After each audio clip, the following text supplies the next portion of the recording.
We're gathered at this sacred place in this solemn hour to engage in the most fundamental of undertakings, the rite of remembrance. We remember those who gave their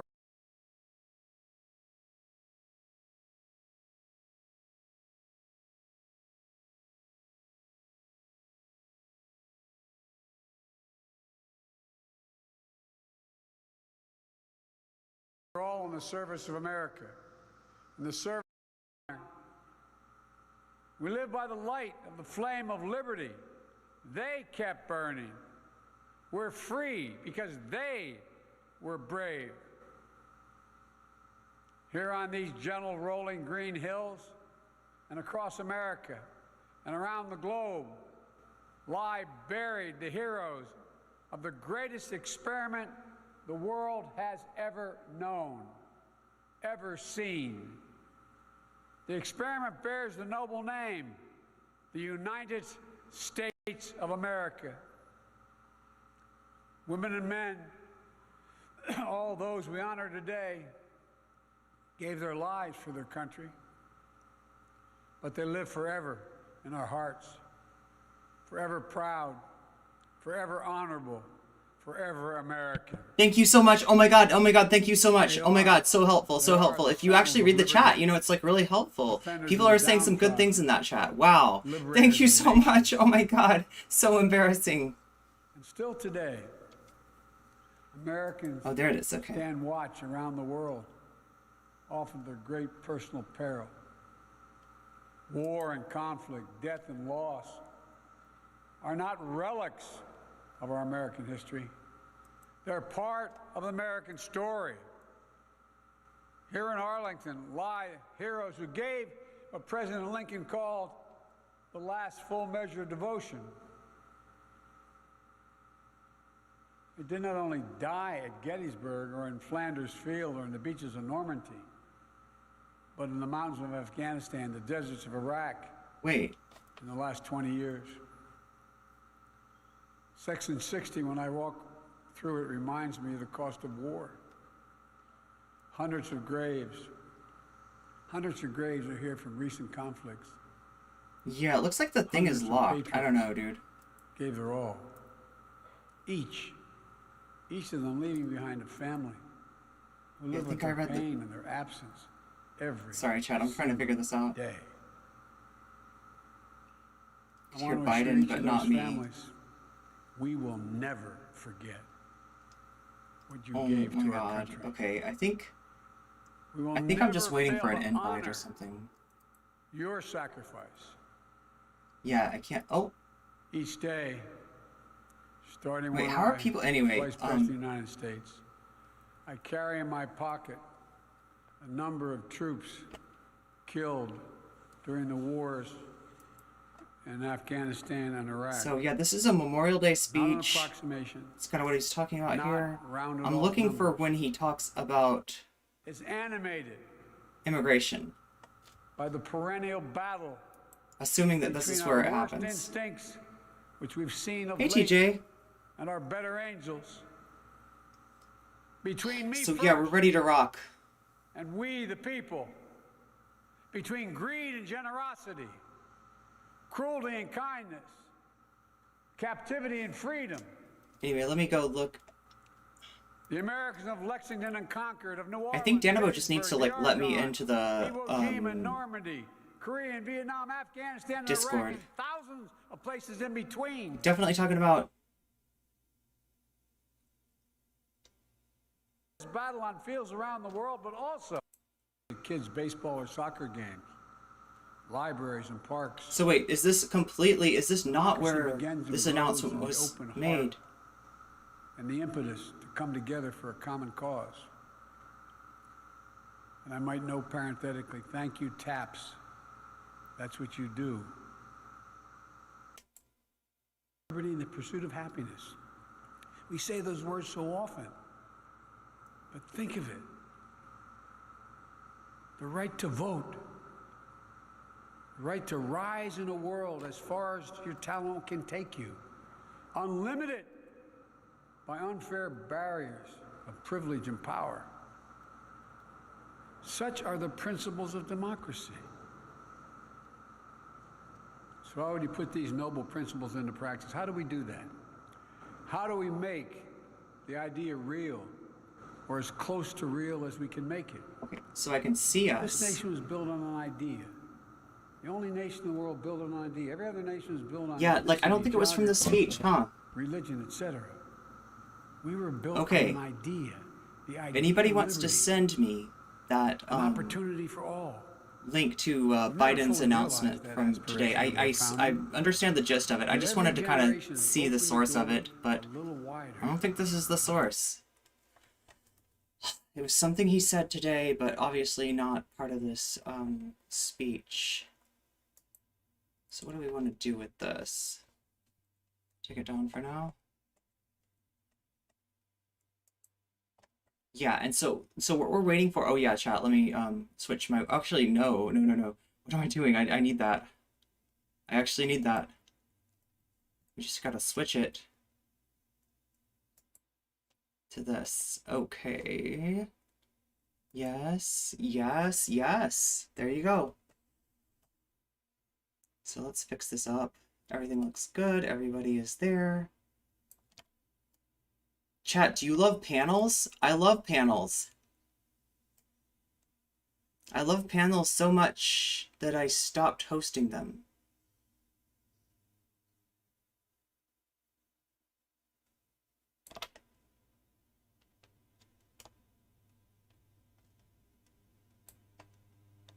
Which is a lot. So yeah, all I need to do is fix my Discord audio. Let's see, you should have permissions. Okay, well, you know, you should still drag me in, right? Even if I have permissions, I'm a streamer, I'm a bimbo. Oh my god, I definitely have permissions now, don't I? But it's novel. I'm for it. It's a Memorial Day. It's a Memorial Day special. What can I say? That's fun. Actually, That's the fun. Memorial Day special is at Shell Shock CBD. Use discount code danabo for 10%. Oh, okay.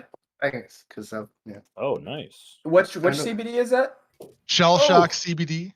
It's Oh, okay. it's the premier veteran-owned CBD store. Here. Bomb Drop Citrus. They're absolutely amazing. It doesn't taste like crap like most CBDs. All right. So it's also 100% CBD. It's also 100% THC free. So if you get like drug tests from your work, then you will pass those drug tests while taking the CBD. So Danabo, I'd like to lodge a complaint. Sprouticus is stealing my lines. Everybody Clearly, just buy from this website. Is promo code Danabo. promo code Danabo. yeah, it's a real code. You'll get 10% off. There's Joe. All right. Nacho, nice headset. I think that's everyone. Evening, Joe. What's up? What's up? There we go. Perfect. All right. Yeah. How's everyone's volume? So good. No, wait. Hello, Good. mic check. Everyone sounds great to me. Testing. There we go. We good? All right. We think we're good. All right. I forgot my script though, so we're not that good. Mm-hmm. Where's my rules? I've got new rules. Okay. I don't know if you noticed the steel Am I the only bench is one gone. from the last until further notice? Was you Was in that everyone else thing? scared Oh, off? no. Please don't give me flashbacks. That was so bad. All right. I think we're all here. Everyone's ready. Everyone's good. Is my mic working?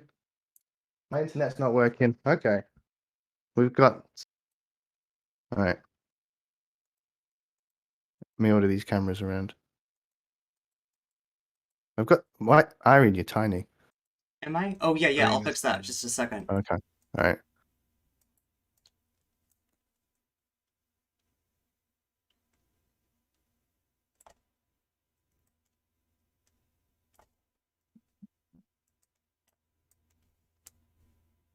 All right, let's get into it, shall we? All right, let's bring my rules up. Everybody's waiting to start shouting at each other. Okay, let's try not to set fire to this one. Let's hit start record.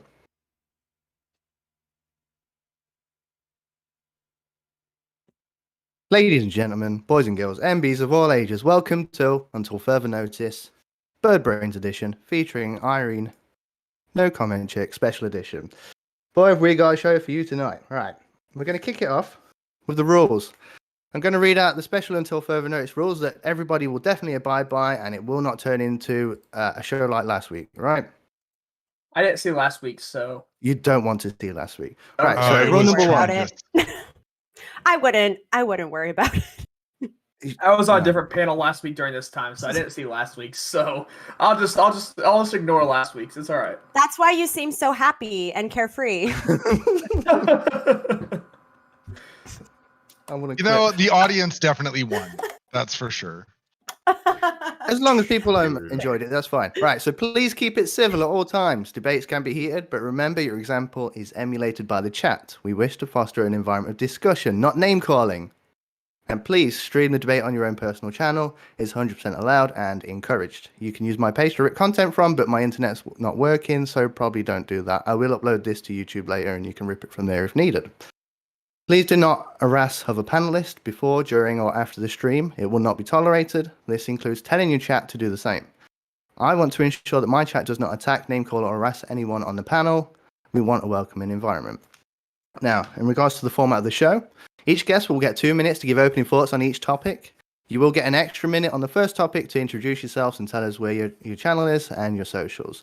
Please do not interrupt during the opening. The topic will then go into open discussion for 45 minutes where interruption is allowed, but please be civil and interrupt only when there's space to do so. Don't be shouting over people. People can only hear one person at a time. If there's more than one person speaking, nobody hears anything, and I'm going to have to shout. And I don't want to shout. If you're unable to speak, please raise your hand or do this, do a Connor, anything. Try and get my attention, and I'll write you down in the special notebook that I got from Dylan Burns, just like Sprout is doing now. Would you like to speak, Sprout? Go. I was just unable to speak. I just wanted to show you guys unable to speak because the host was Oh, talking. okay. Perfect. So. Right. At the end of each topic, you'll get 2 minutes to close.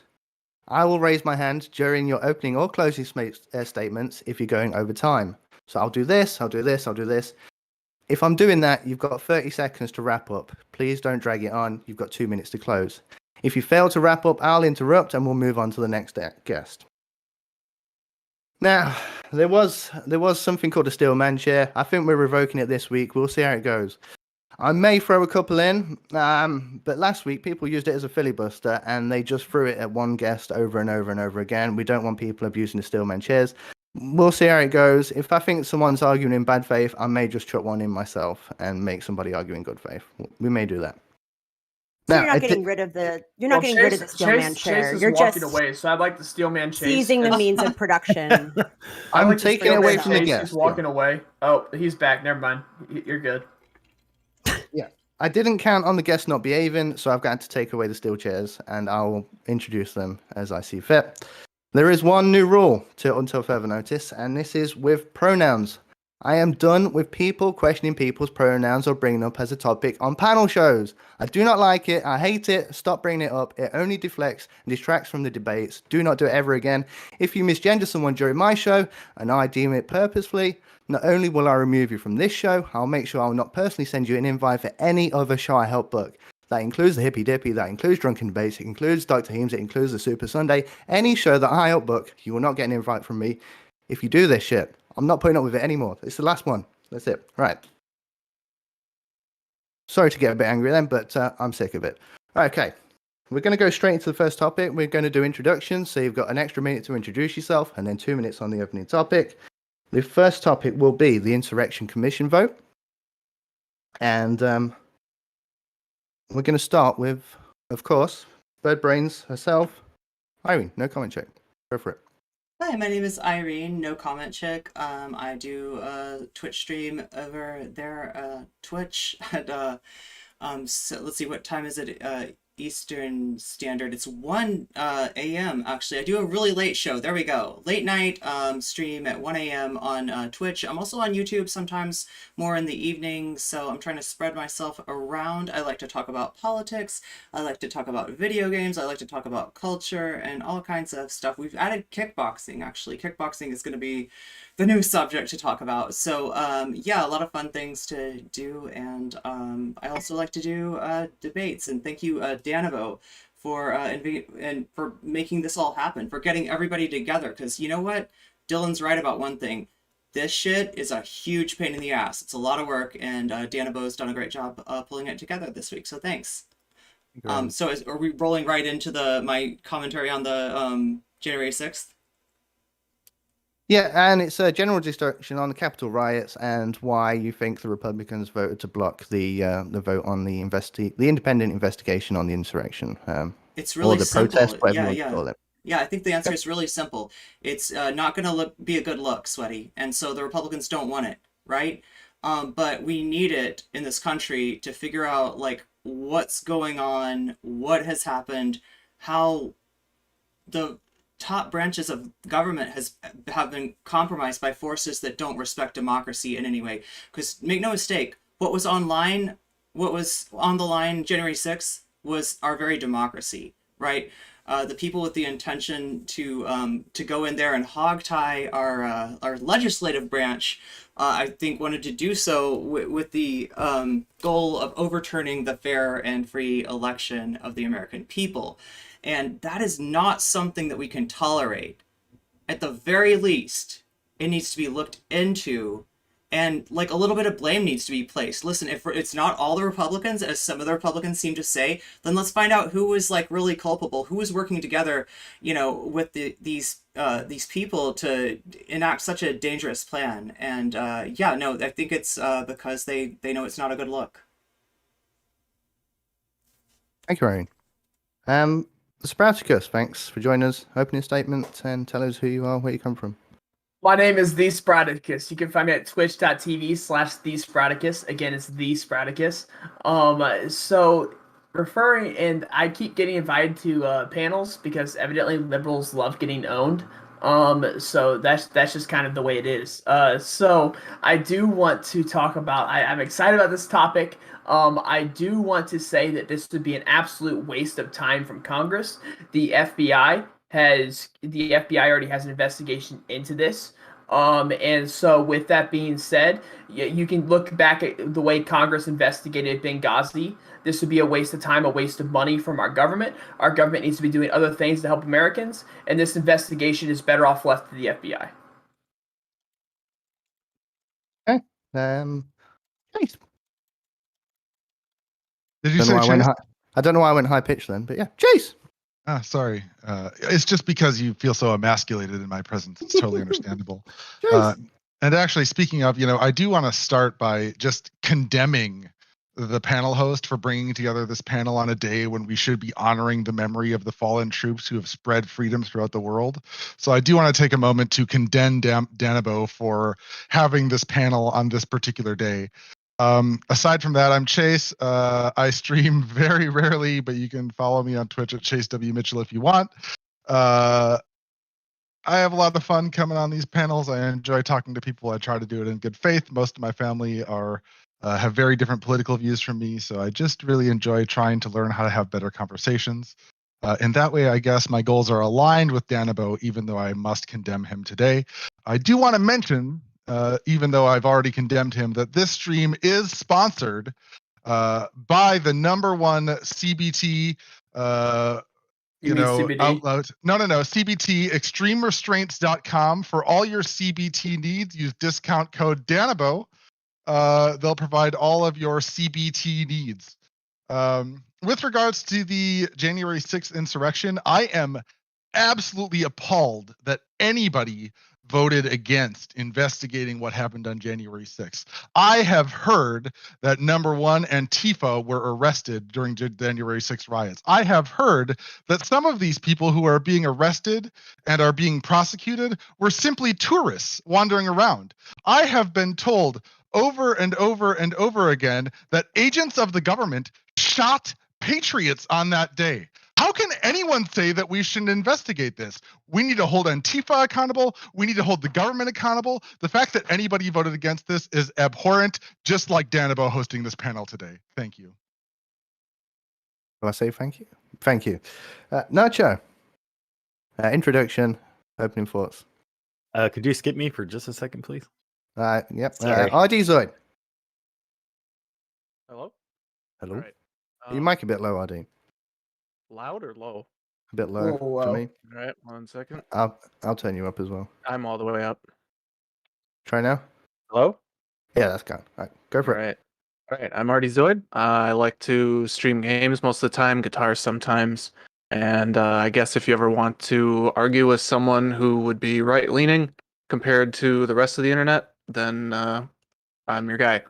So when it comes to the investigation commission vote, I can definitely see why some people might vote against it. Depending on where you're from, your constituents might not be very happy that you would vote in favor of a commission like that. I could definitely see why you would vote in favor to have a commission. There was one senator. Let's see if I can find. He was quoted as saying, "The investigations will happen with or without Republicans." Nancy Pelosi has said that she can form a select committee whenever she wants. She doesn't need the Senate to hold a vote on it, so it looks like it might happen regardless. There are currently 2 Senate committees that are currently investigating January 6th, the Rules and Homeland Security committees. So if I were to make a decision, then to say that we need more congressional insight as to what happened, we already have 2 committees that are going over it. Although they are looking at more of the response to the insurrection and not really what preceded it. So this brings me into what a commission would look like if should it be formed to look at what happened before. So if that were to happen, then it would probably be a lot of subjective, just kind of things that are brought up.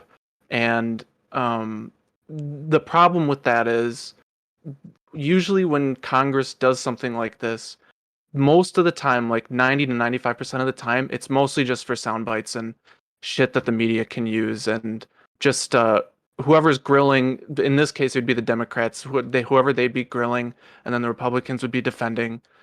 Just so they can get stuff for the media. And it's most of the time, I just don't think stuff like this really serves a good purpose. But I can see both sides to whether or not you would want a commission. So that's pretty much where I'm at. Thank you, Artie. J0e Lewis, thank you very much for joining us. Quick introduction, opening statement. Yeah. Handle's still the same on all platforms. J0e Lewis with an O being a 0. Main places I'm active are on Twitter and Twitch. It's unfortunate that the commission did not happen. Generally speaking, a lot of these things tend to push better when there isn't a sort of like financial incentive on the government. What I mean by that, one of the stipulations within this under compensation is that the individuals of the board would be compensated for their work on there, as well as travel expenses. One of the reasons why the Commission for Black Men and Boys passed in Florida was because the people on the board on the commission would not be compensated. And they're still functioning right now as we speak. So I think something that Democrats could have done was just eliminate the funding aspect. That way you keep Republicans happy, because then they don't think that money is going to be wasted and things are going to be that just funds generally aren't going to be fizzled out from the government. And then you keep Democrats happy, because then you actually have the commission in full force. Despite the fact that there are 2 other commissions, this was to be a little bit more precise and a little bit wider. Additionally, I guess as a side thought, something that could have helped, again, not to circle back on it, but just a matter of funding. I think it was one of the main reasons why Republicans rejected it, but they don't really need to do the vote, but that's another thing altogether. The president can through executive order create this commission if he wanted to. No different than LBJ did for the Kerner report. So that's an option that's still on the table, but it's up to Biden to do something like that. But it doesn't seem like that's in his best interest right now. Thank you, Joe. Nacho, you ready? Yeah. So I'm not sure why Republicans shot this down either. I think Joe may have just mentioned it, and I probably missed it again. But because I've been doing a lot of work all day today, I've been working out in the yard for the beautiful wife. Let me introduce myself first. I'm American Nacho. I stream on Twitch. I play video games. I'm center right. newly disaffected Republican, because I was officially kicked out of the Republican Party by another content creator. So that's a thing. Yeah, I don't know why the Republican Party decided to vote this down. So I'll be trying to figure that one out too. I think it's overall a good thing that we investigate into this. We want to catch, like somebody else had said, either there was people from Antifa there were people from the left there apparently. So we want to catch everybody who was there, anyone who was involved, whether they were nefarious actors trying to make one side look bad, or whether they were extreme right-wing terrorists. So any way this goes, I don't see anything wrong with investigating this, and I'd be interested to find out why exactly they shot this down. And that's pretty much it on that. Thank you very much, Nacho. Maddie Cakes. Hey. So I'm so glad that Sprouticus brought up Benghazi. Because that was an investigation that the Republican-led Congress saw appropriate to vote in favor of 10 times. There were 10 investigations into Benghazi, and they couldn't find it in them to vote for a riot that left policemen dead, that threatened the lives of our nationally elected lawmakers, and where people literally erected a noose, like a gallows, in front of the state building, the Capitol building. And I'm guessing it wasn't just set dressing. But no, they couldn't find it in them to vote for that. And as Irene pointed out, I think we kind of all know why that is, because it would make them look real bad. This is the same Congress that had members literally live tweeting and texting insurrectionists about the whereabouts of leadership in Congress in real time. But I'm sure that was innocent, right? Just a coincidence, right? There's no point in us spending any money to make sure that something like this doesn't happen again, right? We'll just make sure that we have all of them say that they'll be on their best behavior. No, of course not. It is fucking absurd and stupid. And there should absolutely be an investigation. There would be a lot more power if it were a truly bipartisan effort. That was why the Democrats went through this in the first place, rather than just forming their own investigation.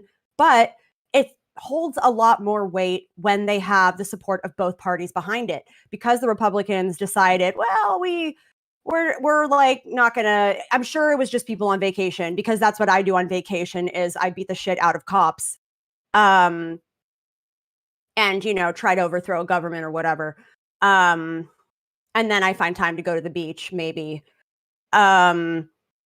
It's just absurd and transparent and stupid, and it's sad when people fall for it. Thank you very much, Maddie. Also, I'm Maddie Cakes. Hi, I'm fun. Yeah. We didn't introduce your channel, did we? Right. I'll let you go over time then, because I was watching Sleeves wrestle with his microphone. Have you assembled your microphone yet, Sleeves? Is it assembled? You think? Yeah. Test it. Is it ready? Is it good? There we go. Does it echo at all? That sounds good.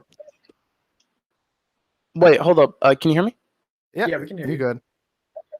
Oh gosh, I'm so delayed. You guys are like talking to me like from another past tense. All right, let me hang up and. Bye.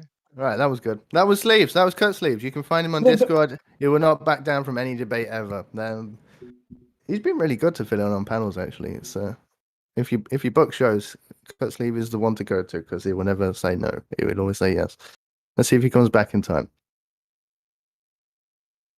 I've got to drag him over. But one sec.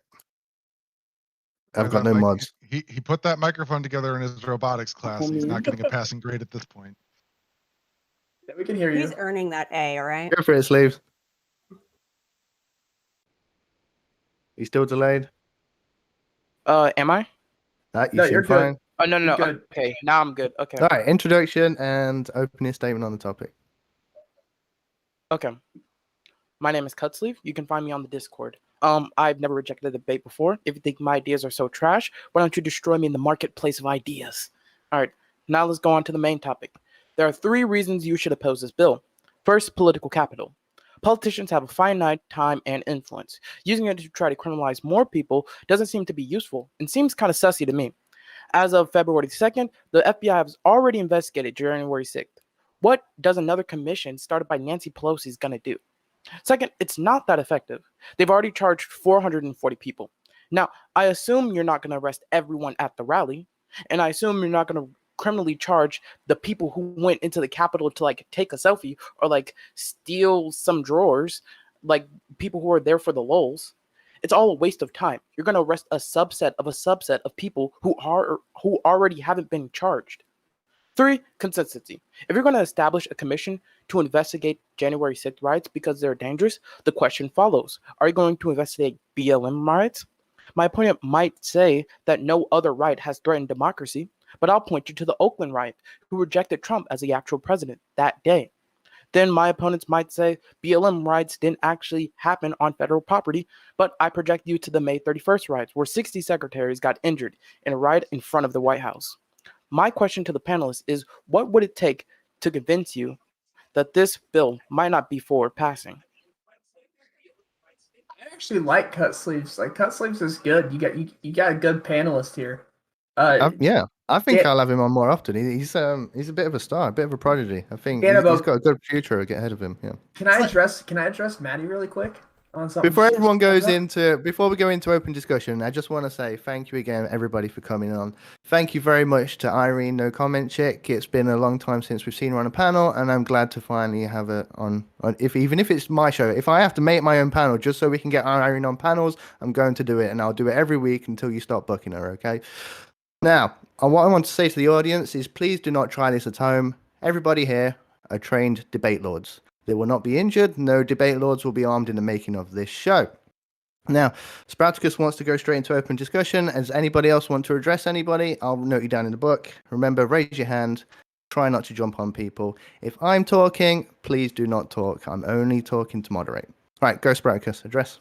So, Maddie Cakes, you brought up Benghazi, and I'm glad you did. As a lefty, you brought up how Republicans were willing to vote for Benghazi, but weren't willing to vote for the January 6th commission. I find the exact opposite, because as a matter of fact, I have the stats pulled up, right? So 7 whole House Democrats decided to vote for the Benghazi Commission, whereas on the other hand, 35 House Republicans voted for the January 6th Commission. So I do want to point that out. There's a huge difference in the Democrats that voted for Benghazi than the Republicans that voted for the January 6th Commission. And these hand gestures, I'm not getting them. You're probably talking to chat, but I'm not getting these hand gestures. But at the same time, the January 6th Commission is much better left in the hands of the FBI than it is Congress. Because Congress didn't find anything about Benghazi. This is just going to be another waste of time, another waste of money by Congress, and they're not going to find anything that the FBI doesn't find. So why are we asking for a whole different commission when the Federal Bureau of Investigation is already investigating this topic? Oh, is that what it stands for? Yeah. Yeah, hang on. Maddie, before you respond, can I just ask, was the FBI corrupt when it was investigating the Trump campaign, or was it fine? Oh yeah, when did it not become corrupt anymore? I'm asking me. I don't know. Well, wait, yeah. I defend the point that the FBI has always been corrupt. They might have. All right, okay, so good. The FBI investigation we no longer need to discuss. Maddie, go ahead. Thanks, Chase. No, so here's the thing. I think it's a little weird to have a line of logic that's like they found nothing in Benghazi that they investigated. By the way, the hand movements are because I have 10 fingers, and that's the amount of times that they voted to have separate investigations into Benghazi, where all of those times, guess what it yielded? Nothing. That beautiful, sweet embrace of nothing. Because it was political theater, because they had to find something, because that darn woman, Hillary, is just going around thinking that just because she was Secretary of State and a senator and from like an Ivy League institution, that somehow she could run for president. And like they couldn't have that, right? So of course they had to look into Benghazi. And it's funny too, because there were literal armed police officers that were killed, that were murdered in cold blood at this riot. And then there were others afterwards who took their own lives because of the shame they felt from what happened that day. Like, can I ask you a question? People died. No, I'm not done yet. These are real people's lives that are their families' lives destroyed because a bunch of fucking dickholes decided to storm the Capitol and be violent against, you know, people that maybe they disagreed with politically, and police officers that were just trying to do their jobs. They were just trying to keep the Capitol and those that work in the Capitol safe. I know, cut sleeve, take it easy. So, like, no, look, I'm sorry, like, it's so silly that Benghazi's brought up as like the parallel argument where you're like, well, they found nothing there. Yeah, because there was nothing there, because it was used as a political. Chase, I am obsessed. I should put that on my wall. How? What? Cut sleeve? Tell me. Also, I really love your science project. I think it's really going to get you an A. That microphone. Okay. I was saying, like, I was laughing at like Chase's post. I was like, when did you have the time to like? Okay, all right, that's just Chase being Chase. Onto your actual points. First, I wouldn't defend the Benghazi investigation, nor would I defend the January 6th investigation. I think both of them are big wastes of time. Now, my question to you, Maddie, is what would it take you to convince you that this like investigation is a waste of time? I honestly don't know that you could, because here's the thing: when you have an investigation that is led by a congressionally formed committee, you have access to a number of. Wait, what? Sorry, can you? Not you. I'm really sorry. Can I just as a? I don't even know if you have to go into this. Cut sleeves. Can you name a reason why this is a waste of time? Right. You said the January 6th investigation would be a waste of time. I agree with cut sleeves. Specifically 3. Yeah. So when someone tries to overthrow a government, you're like, oh, yeah, but the budget, you know? Yeah, well, I mean, which is good for the Republicans if the Democrats want to waste their political capital, but just in their personal interests, it's a waste of political capital. But that's not as effective of my other 2 points. I disagree with the foundation at that point. The second point is the FBI has already investigated this. What do you hope to find that the FBI hasn't already investigated? They've been charged 440 people. Third point is consistency. Yeah. If you're going to investigate the January 6th riots, the Republicans are going to use their political power to do everything for them to have you investigate BLM riots that match this same criteria. You mean they're not already doing that? Can I interject for a second? Please, that would be lovely. What you described for the BLM is described within HR 3233. Like, do you not want there to be an improvement of detection, prevention, and preparedness for and response to targeted violence and domestic terrorism? Is that something that you I don't think this commission is the way to go. I'm asking you directly. Hold on. Do you think that we should look into targeted violence and domestic terrorism in the United States and provide better detection, prevention, and preparedness? My counter question to you is, what do you define as domestic terrorism? Answer my question first, and I'll answer my question first, and I'll answer yours. I don't know. Wait, specifically, I don't know what your question means. That's why I have to ask definitions. What is domestic terrorism? Do you support the idea that we should look into improving detection, prevention, and preparedness for and response to targeted violence and domestic terrorism? That's a very so Joe. I'm gonna call you on this because you're not gonna let cut sleeve call you out on this. So I'm gonna call you on this. That's a very loaded question. That's the wording of the bill. So I understand that. That's a very loaded question. So you're gonna ask cut sleeves that, and then you're gonna compare it directly to January 6th, leaving the riots over the summer completely out of the question. So I'm gonna call you on this. No. You're not gonna interrupt me. You can interrupt cut sleeve. Wait, you're interrupting him to tell him what he's gonna say. What is this? Are you psychic? It wasn't even your turn, dude. How do you know what he's gonna say? Are you Here's the- telling me what he's wait, gonna wait, say? wait, no, Finish no his comment, fucking wait, no, point. no, I'm no, sorry. no Cut comment. sleeve. I'm No, just- I'll let you go, Zach. I'll let you go. Cut sleeve tried to ask for clarification on the question, and Joe So Lewis you didn't jumped allow it. in. So I'm gonna step So you in. jumped Yes, in yes, I'm gonna and step in because interrupted and because I've got interruptions and are allowed. interrupted. I stand above- I stand above You two can play at interruptions. that game, Spartacus. Do you want to fucking go? This is fine. Right. This is Wait, fine. he didn't Right. interrupt anyone. I asked the question. Joe Lewis asked the question. Everyone was done speaking. He didn't interrupt anyone. All right. So I don't think Sleeve is going to answer you, so Sprout's going to answer. Okay. So to Sprout's further gonna my answer. point, Wait, I further can my answer it. point- I just need clarification. I'll get you clarification, Cutsleeve. Give me 1 second. So to further my point, Joe Lewis, you're trying to trap him by saying this in a very loaded question manner, and then referring it to January 6th and not referring it to the actual question. So I want to label that first. Like you do understand you're doing that, right? Walk me through where you have a problem. I'm more than happy to clarify.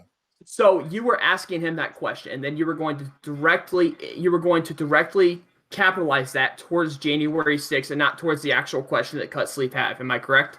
My point was, what I just laid out would also encapsulate the BLM riots. Okay, well, wait, that's all you have to say. If that's for clarification, then I agree. Like, if this bill was going to be applied consistently, then I totally agree that we should have like improved like vet Okay, cool. to So detect that's domestic terrorism. cool because that's in HR 3233. Did that get passed by Democrats? That was what they were trying to pass. bill that Republicans rejected had that wording under the article of what the committee was going to be responsible for. So my question what is, I'm specifically sure, go for it. Yeah, what I'm specifically rejecting isn't like the broad scope of like, okay, we should have improved protection of these like domestic terrorism. That's what you, if that's what you want to call it. Targeted violence and domestic terrorism. I'm not like that's not my problems with the bill. My problems with the bill is investigating a January 6th protest that had already happened, that had already been investigated by the FBI. Like, We should investigate future crime. So just to interject real quick, I don't know if you're old enough. What is to this, know Minority Report? It has a larger we've scope. already Yeah. had, We've already had commissions to do things in post. One of the most famous examples of this was the National Advisory Commission on Civil Disorders. So was that something that you wouldn't support either? I don't know if you know anything about the Kerner report. Wait. And if you And the don't, 9/11 Commission and like the commission that was after JFK. I know about the 9/11. I know about the 9/11 Commission, but this isn't on the same scale. Are you familiar with the National Advisory Commission on Civil Disorders? Are you familiar with Cutsleeve, you and yours have continually compared this to the Benghazi Commission and said that these are equivalent. No, I They're both haven't. waste of time. No, I haven't. I haven't. I But said you good called it and- out and said it was both waste of time. I said that. No. Don't blame Cutsleeve for But that. he echoed I as said well that. because he's I'm sorry. I said that. No. I don't want to ascribe to anyone a belief that they don't have. So if that's not your belief, Cutsleeve, I'm We'll roll the sorry. tape later. When you backed up, Sprouticus, iamsprouticus, I thought that you were echoing that same sentiment. All I said was way, I was not either. in favor of either commission.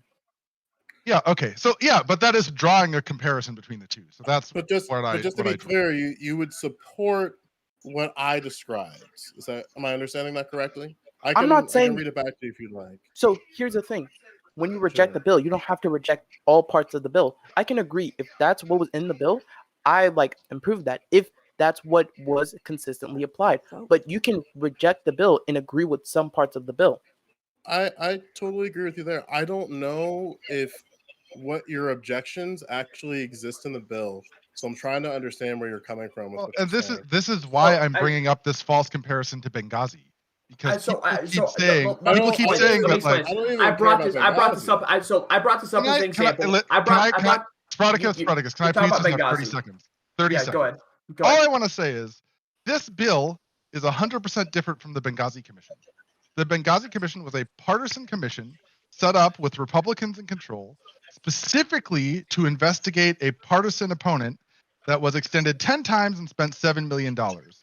This was set up, modeled after the most successful bipartisan commission probably in the history of the United States of America, the 9/11 Commission, and it was set up meeting all of the demands every single demand of the Republican Party so that the Democrats could literally take no action without at least getting some Republicans on board. They couldn't call a single witness. They couldn't issue a report. They could do absolutely nothing without getting at least one Republican on board. Comparing this to Benghazi is silly. We should be comparing it to what it was modeled after, the 9/11 Commission, which was successful. I brought that up, so let me defend my stance, please. Yes. I brought Benghazi up as a Benghazi did nothing.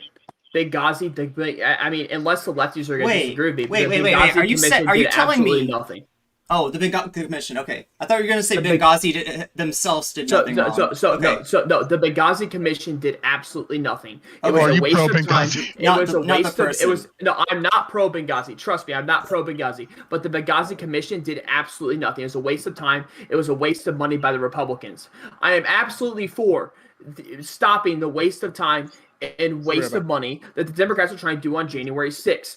Because here's what they're ultimately wanting to do. So you can address that after I'm done. So the ultimate goal of the Democrats by bringing this January 6th commission is to bring it into 2022. Otherwise, they would give a deadline. They would say, you know what? There was a deadline. It was supposed to be done by the end of this year. You're just lying. Deadline was included. Stop. They said they would try. Would try. So no, they said they would try. Okay, how many times did we hear they would try to end the 2016 impeachment proceedings? Section 10. So no, I don't want to hear that. I don't want to hear that. I don't want to hear that. Not later than December 30th, 2021, the commission shall submit. Facts are so uncute. What? So they said. So it doesn't say try to submit. Shall submit. It has a correct. Have you read? The Democrats continuously said, Maddie, I'm asking Chase, please. Seriously, stop interrupting. Chase, is that correct or incorrect? The Democrats continuously said they would try. Because you can always, and I don't know if you're aware of this, but you can always ask for extension. Can I be 100% honest with you? You can always ask. I don't give a shit about Democratic rhetoric. What I care about what the bill says, which is, by law, they would have to submit a report by December 31st, and if they didn't, the commission would dissolve. So you could always ask for an extension. This is happened. They can ask, and guess what? You can't ask for an extension. That's in the rules. Here's the thing. You can ask for an extension. So the Republican, the Democrats. Yeah, but then they'd have to vote on that again, and it's like a bridge we cross when we get there. I haven't been able to get my full point out. So, anyways, so the Democrats. Dude, no, dude. Center square does not mean top booking, okay? I'm gonna have to put my foot down here and say, shut the fuck up, Sprouticus, and let other people talk. Let other people talk. No, you've dominated this shit too long. Danabo, do something. Hear what he has to say. Dude, he said it for 5 fucking minutes, dude. Time's up, buddy. Time's up. All right. Time's up, Sprouticus. Nobody else speak. I'm speaking. Nobody else. Oh, he's so upset. All right, I'm gonna give Sprouticus 30 seconds to finish his point, and then we're gonna let Irene speak. That hasn't had a chance to speak so much so far. So Sprouticus, 30 seconds, uninterrupted. Then Irene, please. Thank you. So the Democrats continuously said they would try to end this commission by December 31st. They could always ask for an extension, which could be approved. So what I'm also saying is they're trying to bring this into 2022. They're trying to affect the 2022 elections by doing this, and they're trying to bring the Republicans down by 2022 elections. They're trying to gain political garner by doing this, and that's all they're trying to do is try to gain political garner and try to make the Republicans look bad. This isn't an actual investigation. If it's an actual investigation, they leave it up to the FBI. If the FBI is so corrupt with what they did with Trump, they'd be left-leaning. So why would you be concerned with the FBI taking it? Thank you, Sprouticus, for proving my fucking point. That's exactly what I said. The reason that people don't want to vote for this on the right is because it's a bad look, Sweaty. You're worried about looking bad. Something went down on January 6th. Don't fucking try to deny it. Something really fucking bad. Something really fucking dangerous. Something that should never fucking happen in the halls of the legislature, okay? That shit was fucking crazy. Now, like you said that the FBI is investigated and that's good. Cut Sleeves, you were worried about, they're going to use this to, find more people to arrest. I don't think that's what they're doing. I think what these commissions are for is to talk about this stuff in front of the American people and have a chance for everybody to kind of look at everything that happened and, ask ourselves, is this the country that we want to be? Because I think a lot of us say fuck no. I think a lot of right-wingers might say fuck no. I think a lot of right-wingers look at those traitors that tried to hogtie our government and hold them for fucking ransom and say, I'm not with them, dog. But can you actually vote against them? Or are you too afraid of your parasocial daddy Trump and the forces of Marjorie Taylor Greene to stand alone? That's what we want. We want the good Republicans to differentiate themselves. So that's what we're looking for here. Just so we're clear. I want to real quick. What that was like Yeah, Go that for it, was Gutsy. like a virtue signal babble. You don't need a commission to tell the American people. That's a something. weird way of Commission describing a force of was- nature, but nice Hang try. on, hang on, cut. Specifically, Hang on, Wait, the wait, wait, wait. commission Everyone, Sleeves, where's your camera? Just so it's coming off. I try to pull up the link and then it just like crashed my camera. Yeah. All right, try it again in a few seconds. Right, carry So, on. so real quick. So I'm gonna address something that Sprouticus said, and I kind of want to pick out something Irene said. These committees move very, very fast. Even when we look at the Kerner report as an example, it took them 10 months to release that report, and that report was almost 500 pages long. So they move at a very swift pace. And this is a commission that has a much slimmer scope than that of the Kerner Commission. So I guess my question is for Sprouticus, you mentioned cost is a concern. So do you think the committee members shouldn't be compensated? If that was something that if within the bill it described that there was no compensation for time used or travel, is that something that you would support? That there is no compensation. I think Zero compensation. the senators or congressmen should be compensated for sitting on committees. I think Democrats and Republicans both should be. I mean, this is something that I think that for the Senate and the House they should be compensated for doing extra work that's beyond what they were actually elected to do when they sit on committees when they investigate. I don't know what exactly your question is, but I think they should be compensated for their additional work. Okay, so let me run down the members that there would exist, just so everybody's on the same page. I'm just going to read it verbatim from the bill. One member shall be appointed jointly by the Speaker of the House and the Minority Leader of the Senate. One member shall be appointed jointly by the Minority Leader of the House of Reps and the Minority Leader of the Senate to serve as Vice President of the Commission. Two members shall be appointed by the Speaker of the House. Two members by the Minority Leader of the House of Reps. Two members shall be appointed by the Majority Leader of Senate. Two members shall be appointed by the Minority Leader. Then there's non-government appointees, which include one of the following from each profession: government service, law enforcement, civil rights, liberties, and privacy, the armed forces, intelligence, counterterrorism, cybersecurity, technology, and the law. So not a single member of Congress or the House of Reps, really just Congress generally, would exist in the commission.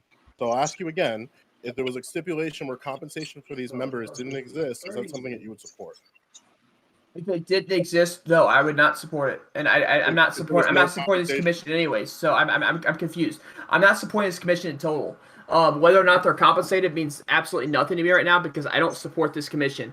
Well, I think so.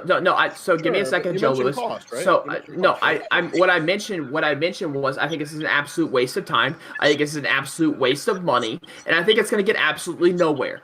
Even the left is saying, wait, the FBI was corrupt. Oh my goodness, the FBI was corrupt. Blah blah blah blah blah. Right? That's what the FBI is mentioning.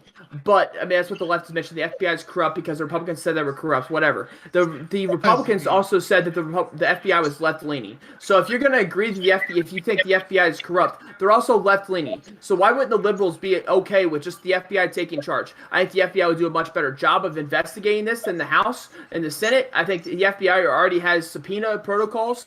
This is ridiculous that you think that the Senate is going to be able to do a better job than the Federal Bureau of Investigation. What's So ridiculous do you is think that Hang on. So you mentioned one cost. question?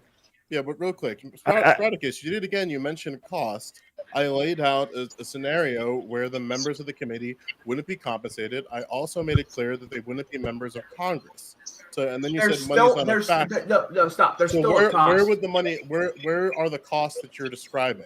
There's still a cost, right? So Where? instead of doing this, the Republicans and Democrats can be pushed to do other bills. They can actually help Americans versus doing a useless investigation on January 6th. The FBI already has an investigation on, right? It's just double investigating something that's already happened. So instead of doing that, stop, J0e Lewis. Instead of doing that, they could be voting on bills. They could be trying to help Americans. But instead of doing that, they want to do an investigation on January 6th, which the FBI is already doing. I'm not going to let you. I'm not going to let you run from this, friend. Excuse me. Wait, Joe. Maddie wants to jump in. Go, Maddie. Yeah. You're muted. I can't Nice. hear you. Thanks, Maddie. That was perfect. Yeah, excellent. Sorry, Right. I had muted myself because I kept hearing like some feedback. I think it's coming from Cut Sleeves' mic, unfortunately. Typical left wanting to silence people. I know. So I go so far as to silence myself. I don't know. The right's That's pretty good at how silencing me. radical- You are pretty white. It's the only safe thing to do.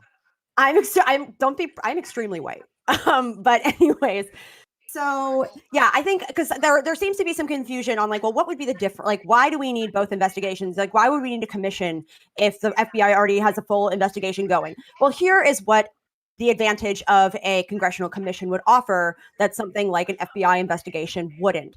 So the whole point of a congressional commission, this happened with the Warren Commission after, I believe it was like when JFK was assassinated, happened during the 9/11 Commission.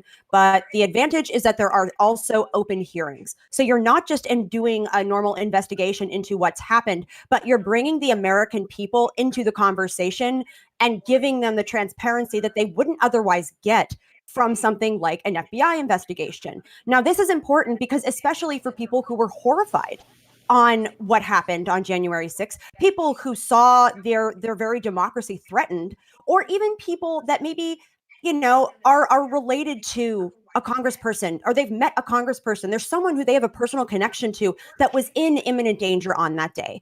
These are people that probably want to see those responsible have to sit and answer for it. They want to see when, you know, they want someone to be able to sit in front of a congressional panel or a congressionally appointed panel, because I know there were some stipulations within this specific bill where it wasn't necessarily going to be sitting members of Congress, but they want them to sit in a public forum and have to answer for what happened and also get to the truth. So that's a little bit of the difference between something like an FBI investigation and a congressional commission. And they're both working towards the same objectives. And this is something that is routinely done, but they also keep in mind, have different like shorter term goals.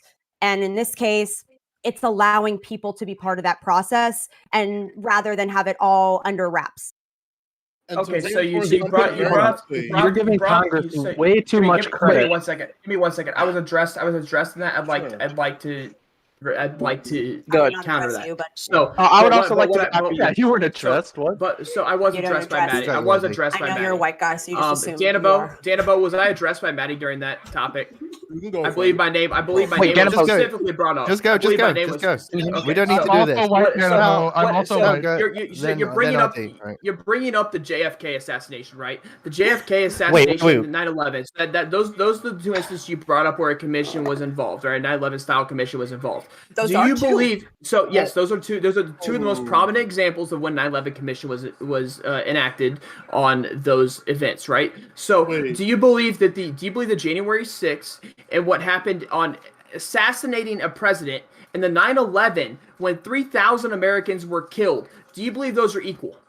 Was the assassination of JFK? I believe that the JFK assassination and 9/11 are equal. And that's not like this weird foundation. I'm answering your question. You can shut the fuck up while I answer your fucking question. No, you're not answering my question. You're moving around. Shut up, you fucking oh my God. You're moving around it, Maddie. I'm answering your question and I'm providing you with context. So you sit there, be upset, but I'm going to answer it because you asked. So here's the thing.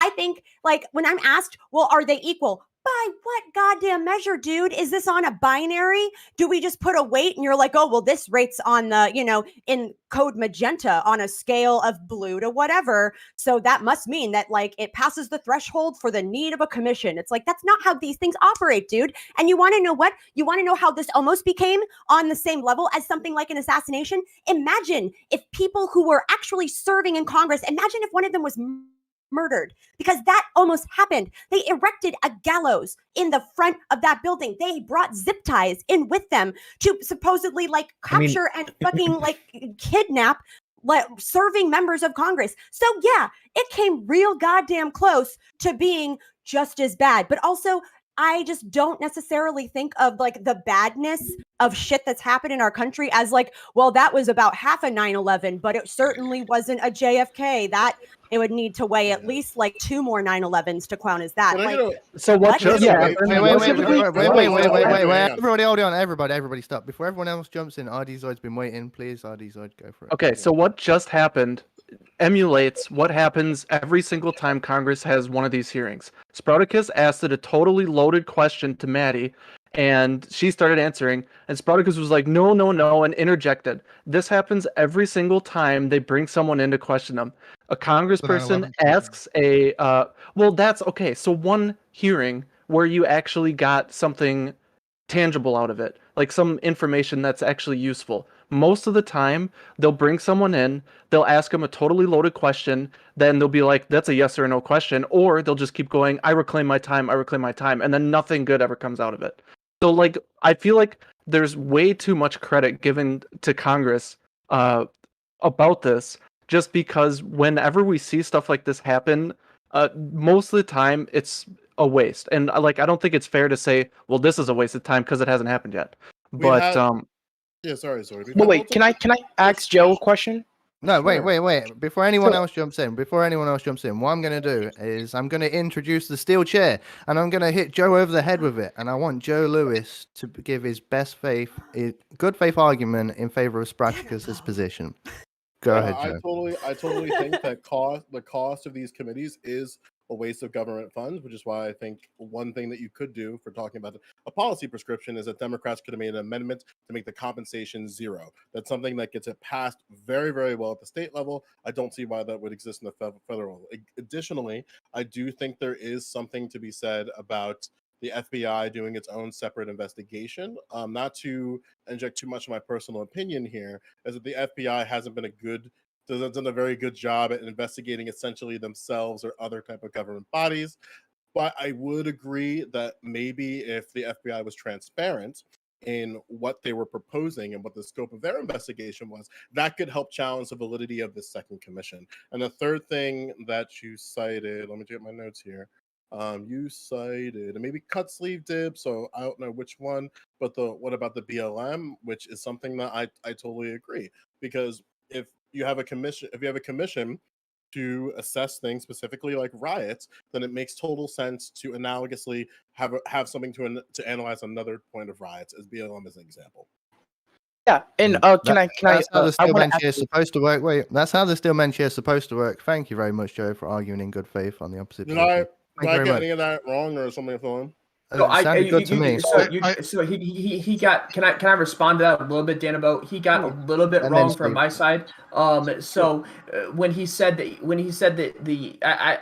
I don't think so. When he said like the additional compensation, right? So there's also a difference in additional compensation and senators not doing their jobs because they're focused on something else. I think senators would be much more effective on doing their jobs to help Americans rather than working on a commission that the FBI is already involved in. That's my standard point. Yeah, so and again, to reinforce what I said, under Section 5A members, there wouldn't be you could appoint somebody from Congress or the House of Representatives, but there's nothing stopping the individuals, in this case, the Speaker of the House, the minority Speaker, the minority and majority leader of the Senate, there's nothing stopping them from appointing people outside of the purview.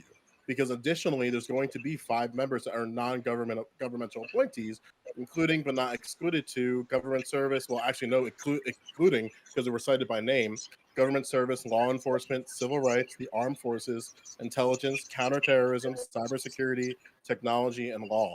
Those committee would be consistent of individuals that aren't in Congress inherently. But I don't know. I think Joe I want also to question Joe on is like we can find some common ground here. So if this was just a bill to protect and it was going to be applied consistently to all terrorist demonstration, I would be in favor of like increasing and beefing our security and our like data tracking skills to all terrorism organizations. But reading the bill in myself, and specifically the quote you bring up, to investigate and report facts cause related to January 6th, this commission is specifically related to January 6th. Now, you do bring up that you can hire 3, number 2, to examine and evaluate evidence developing the relevant federal, state, and local governmental agencies in the manner that is respectful of ongoing law enforcement activities and investigation regarding the domestic terrorist attack upon the Capitol, regarding the facts and circumstances surrounding such terrorist attack and targeted violence and domestic terrorism relevant to such terrorist attack. That would you just read the quote that disproved your point. Terrorist attack. There's much more. That's on both sides. That goes for anybody who was there, like, you know, from Antifa or Black Lives Matter or whatever. Also, like, I don't understand. That's not. No, wait. What I'm saying is wrong wait. What I'm saying about BLM, right? Unless you're saying about BLM, because again, I'm specifically saying terrorism, not specifically towards the Capitol, because I think that was like language used very pointedly at January 6th.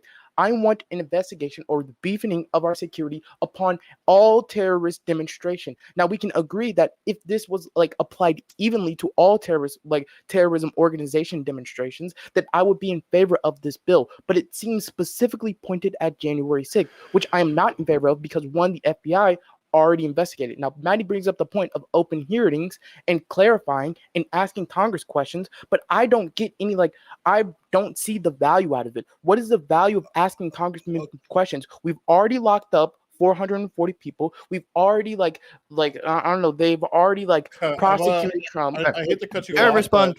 but Joe, I respond, and then I've written one thing down in my notepad, and it just says no comment check. So Joe, then Irene, please. I give you section 3, number 4, which is what I was going to explain to you, to investigate and report to the President, Congress on its findings, conclusions, and recommendations for corrective measures that may include changes in law, policy, procedures, rules, and regulation that could be taken to prevent future attacks of targeted violence and domestic terrorism, including to prevent domestic terrorist attacks against American democratic institutions, improve the security posture of the United States Capitol complex while preserving accessibility of the Capitol complex for all Americans, and strengthening the security and resilience of the national and American democratic institutions against domestic terrorism. Hey, that's the thing. It says attacks. No comment check. Go ahead. We can go back to a cut. You're muted. No comment check. Oh, no comment. Okay. No comment mute. Yeah, literally no comment check. Yeah, I hate to break somebody's role like that when they're in a great argument. Yeah, that sucks. But yeah, let me reorient us a little bit, okay? By saying something provocative, if it's okay with you, Danabo. So, is it okay? Yeah. Can I say something provocative? Okay, here's my deal. I think that those of you who don't want to look further into January 6th are a little bit sus. Okay? Now, I'm not making any accusations. I'm just a little bit sus on why you would not want us to look further into that. What is it that you're trying to hide? What is it that you don't want the American people to see? Because you keep on saying, oh no, it's already covered and we've already done that. I don't believe that at all. You keep on saying that you don't want the Democrats talking about it until the next election. That shows that you're afraid of talking it. You don't want it brought out. Right. You want it quashed. Right. You want it quieted. Why are you so afraid about this information getting to the American people? That's what I want to ask you to reorient no comment. One question. Before. Why won't we just spend $1 trillion on investigating Cut sleeves, do you know how much money does it cost? How much money were you talking about spending? Wait, no. You don't know. You don't know. You said $1 trillion, but you don't know, right? Specifically, I asked the question, why wouldn't we just invest in all of the American budget on it, right? The answer is because there's a because it doesn't cost that much, silly. Again, the question, the point of that rhetorical question was to specifically point out that there's a point in a line where we say, okay, this is enough. We're spending too much political capital here. We're spending too much resources. Wait, this is our political capital. Wait, are you on the left? Is this your political capital to worry about, or is this the left's? Who has if the burden both, of proof like, here? there's times, there's well, go ahead. No, I think this is kind of frivolous. Sproutkus, you can go. So I'm going to respond. What are you afraid of, Sproutkus? Respond to that question. What are you afraid of? I want to know. He gave his time to me, so I'm not afraid of anything. The FBI is already investigating this. It'd be a waste of time. It'd be a waste of money by Congress to investigate this further because Congress does absolutely dog shit at investigating. Okay. So Congress shouldn't investigate anymore. Good. I'm sorry. No.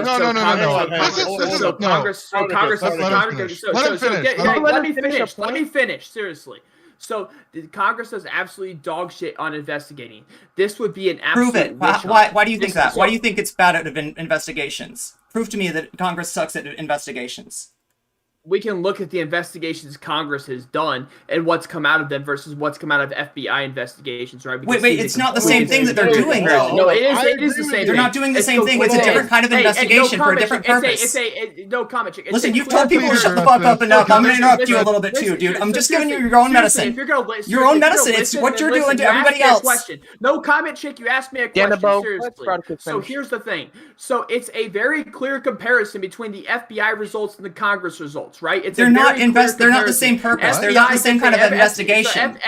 So FBI gets FBI gets a very much return on results. Congress does not. It'd be a waste of money. It would be a waste of time. And Congress has And much you're better things to do. embarrassed about that Congress- shit. What are you No, basing stop. that on? Congress What are has you a much. basing that so, on? Maddie, Oh are you my serious? God. Congress has a much better I opportunity. am so serious. To help, Yeah, help give us some Americans examples. outside of this. Okay, so Congress has a much So if you're better gonna say ability to help. that- Citation Okay, needed. I'm continuing to be interrupted. Like this is ridiculous. Yeah, go. So Oh, like you've Congress done to has everyone a- else. Okay, cool. Mhm. Okay. Congress has, I'm like totally no, I'm baffled trying to by get this Danabo, my argument. point where across. are This you is at, my ridiculous. chief? So Right, is everyone Congress finished? has, Okay. No, I'm not. Wait, I'm not Spartacus, finished. I didn't get. Wait, You're not Spartacus, finished sounding Spartacus. stupid. Okay, cool. Everybody wait. Everybody wait. What I'm going to do now is introduce another Steelman chair, and I'm going to throw it at Nacho. And I want Nacho to explain. Oh no. I want Nacho to answer what Republicans are afraid of. Why are they acting a bit sus? What are they hiding? I think that this is going to look really bad for the Republican Party. I think that you're going to see the split like you already have. You're going to see a lot of Republicans who were uber supporters of Donald Trump being called in for questioning. They're going to be asked about whatever tweets they might have been sharing, other things they could have been sharing on social media, or people that they could have been in contact with, etc. That either were at the Capitol on the 6th, or maybe in support of what was happening on the 6th. And I mean, I think that's going to be the biggest problem for Republicans, is going to be that fracture in those who are going to be wholly against Trump and everybody who was there inside the Capitol on the 6th and had called that out to begin with. And then you're going to have those who were supporting this or retweeting whataboutisms as far as like, oh, well, this is what happened across the summer. It's really not that bad. Spartacus, go. So what I'm saying is this is an absolute witch hunt. We're going to continue this until the 2022 elections. We're going to ask for an extension when it comes time. We're probably going to get that extension, including that it's a 50-50 shot. They're going to get the extension. So they're probably going to get the extension with Nancy Pelosi being the tiebreaker. With that being said, they're probably going to get the extension. They're going to bring us in 2022 elections. They're going to try and bring us to 2022 elections, and Democrats know they're probably going to lose the House and the Senate in 2022 as it is right now, and they're just trying to bring us to a smear campaign against the Republicans. This is a bunch of whack jobs that did whatever whack jobs do. I am in no support of January 6th. I am in no support of what happened in the summer, and I am fully in support of the FBI criminally taking care of the situation, which Congress does not have the ability to do. All right, everybody's waving their hands, but we are an hour in, so I think we're going to go into closing statements. We've gone in enough circles. Nacho, thank you very much for answering Irene's question amicably. I think you did well. I think you gave a good faith answer on that one. And I think Joe gave a good faith answer on the Steelman chair. So I think I'm going to be using the chairs from now on. I'm going to be targeting people that I think will argue in good faith. Thank you very much. So we'll go into closing statements. And we will start our closing statement with cut sleeves.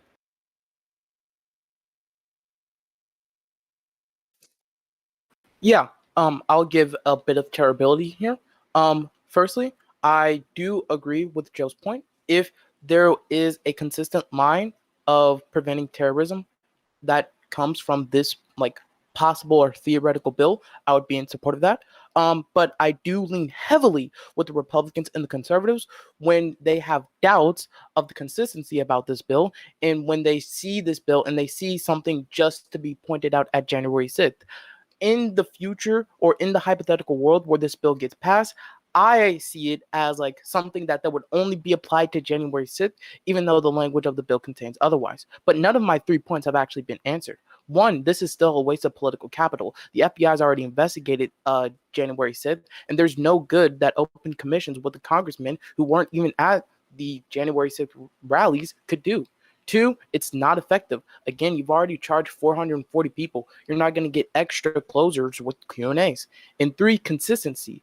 They've never, aside from J0e Lewis, none of the other lefties on the panel ever had said whether this same bill or this same commission would be brought about with every BLM riot from the past and going forward. Would this be applied to the May 31st riot? Would this be applied to the Oakland riots trying to denounce Trump as a president? Would this be applied to the Portland riots, which completely burned down the city? Like, this cannot be consistent if it was only applied to the Republican riots. And for all of these three reasons, I have to negate this bill. Thank you very much. Chase? Yeah, I'm just so sad to hear that Portland literally no longer exists. It burned to the ground. It is no longer a city. Boy, it's really too bad. I always wanted to go there, and now I will never have the chance since Portland literally no longer exists. I was trying to just have a good time and lay back and have fun. And honestly, still am having a good time. Still am having fun. But I'm just so sorry that reality isn't bending to what you want it to, guys. Like, the reality of this bill is very clear. There is a deadline. It is December 31st. The Democrats cannot arbitrarily extend it. It would require Republican votes to extend it. It would not still be going on during the 2022 election. That is a lie. The idea that this is going to be a public spectacle where it's just Congress people giving speeches. Would there be some of that? Absolutely. But guess what? They specifically exempted this committee from the Federal Advisory Committee Act. Haven't heard of it? Neither had I. Turns out that's the one that forces it to be really open and public and like out in the open and for things to be televised. They exempted it. Why? Because they knew they could actually investigate things behind closed doors better. And you know what? If they wanted to make all of the things public and make it a spectacle, it would require Republican votes because it was a bipartisan commission, literally with equal numbers from each party. And the Republicans could pick whoever they wanted to go on that commission. All of the arguments against the commission that were made in the last hour were basically nonsensical if you actually read the bill about how the commission was going to be set up. And I am shocked that anyone who calls themselves a conservative wouldn't want to investigate further. For all we know, literally, China was paying people to go and riot at the US Capitol. We don't know that it didn't happen. Maybe we should investigate that. I'm hearing people say that, it could be true. I'm just astonished about these arguments. Just astonished. Thank you, Danabo. Thank you very much, Chase. RD Zoid. Yeah, just to get my position out there, if I were there, I would probably vote for it. So I'm not here to say we shouldn't do it. I think the pros outweigh the cons, so to speak, for this commission. I just am worried that it would devolve into kind of what is typically known of hearings at Congress, especially like what Chase said. If it's out and more in the open, then I just think that's more of they're more likely to kind of devolve into kind of just that nonsensical, just kind of loaded questions, time reclaiming, kind of just yes or no kind of bullshit that we normally see. But overall, I'm probably in favor of it. I think most people should be. I just don't really consider that much bad coming from it, unless you're just like in a super red state or just something like your constituents won't like it. That's my position. Here's RD. Maddie Kicks.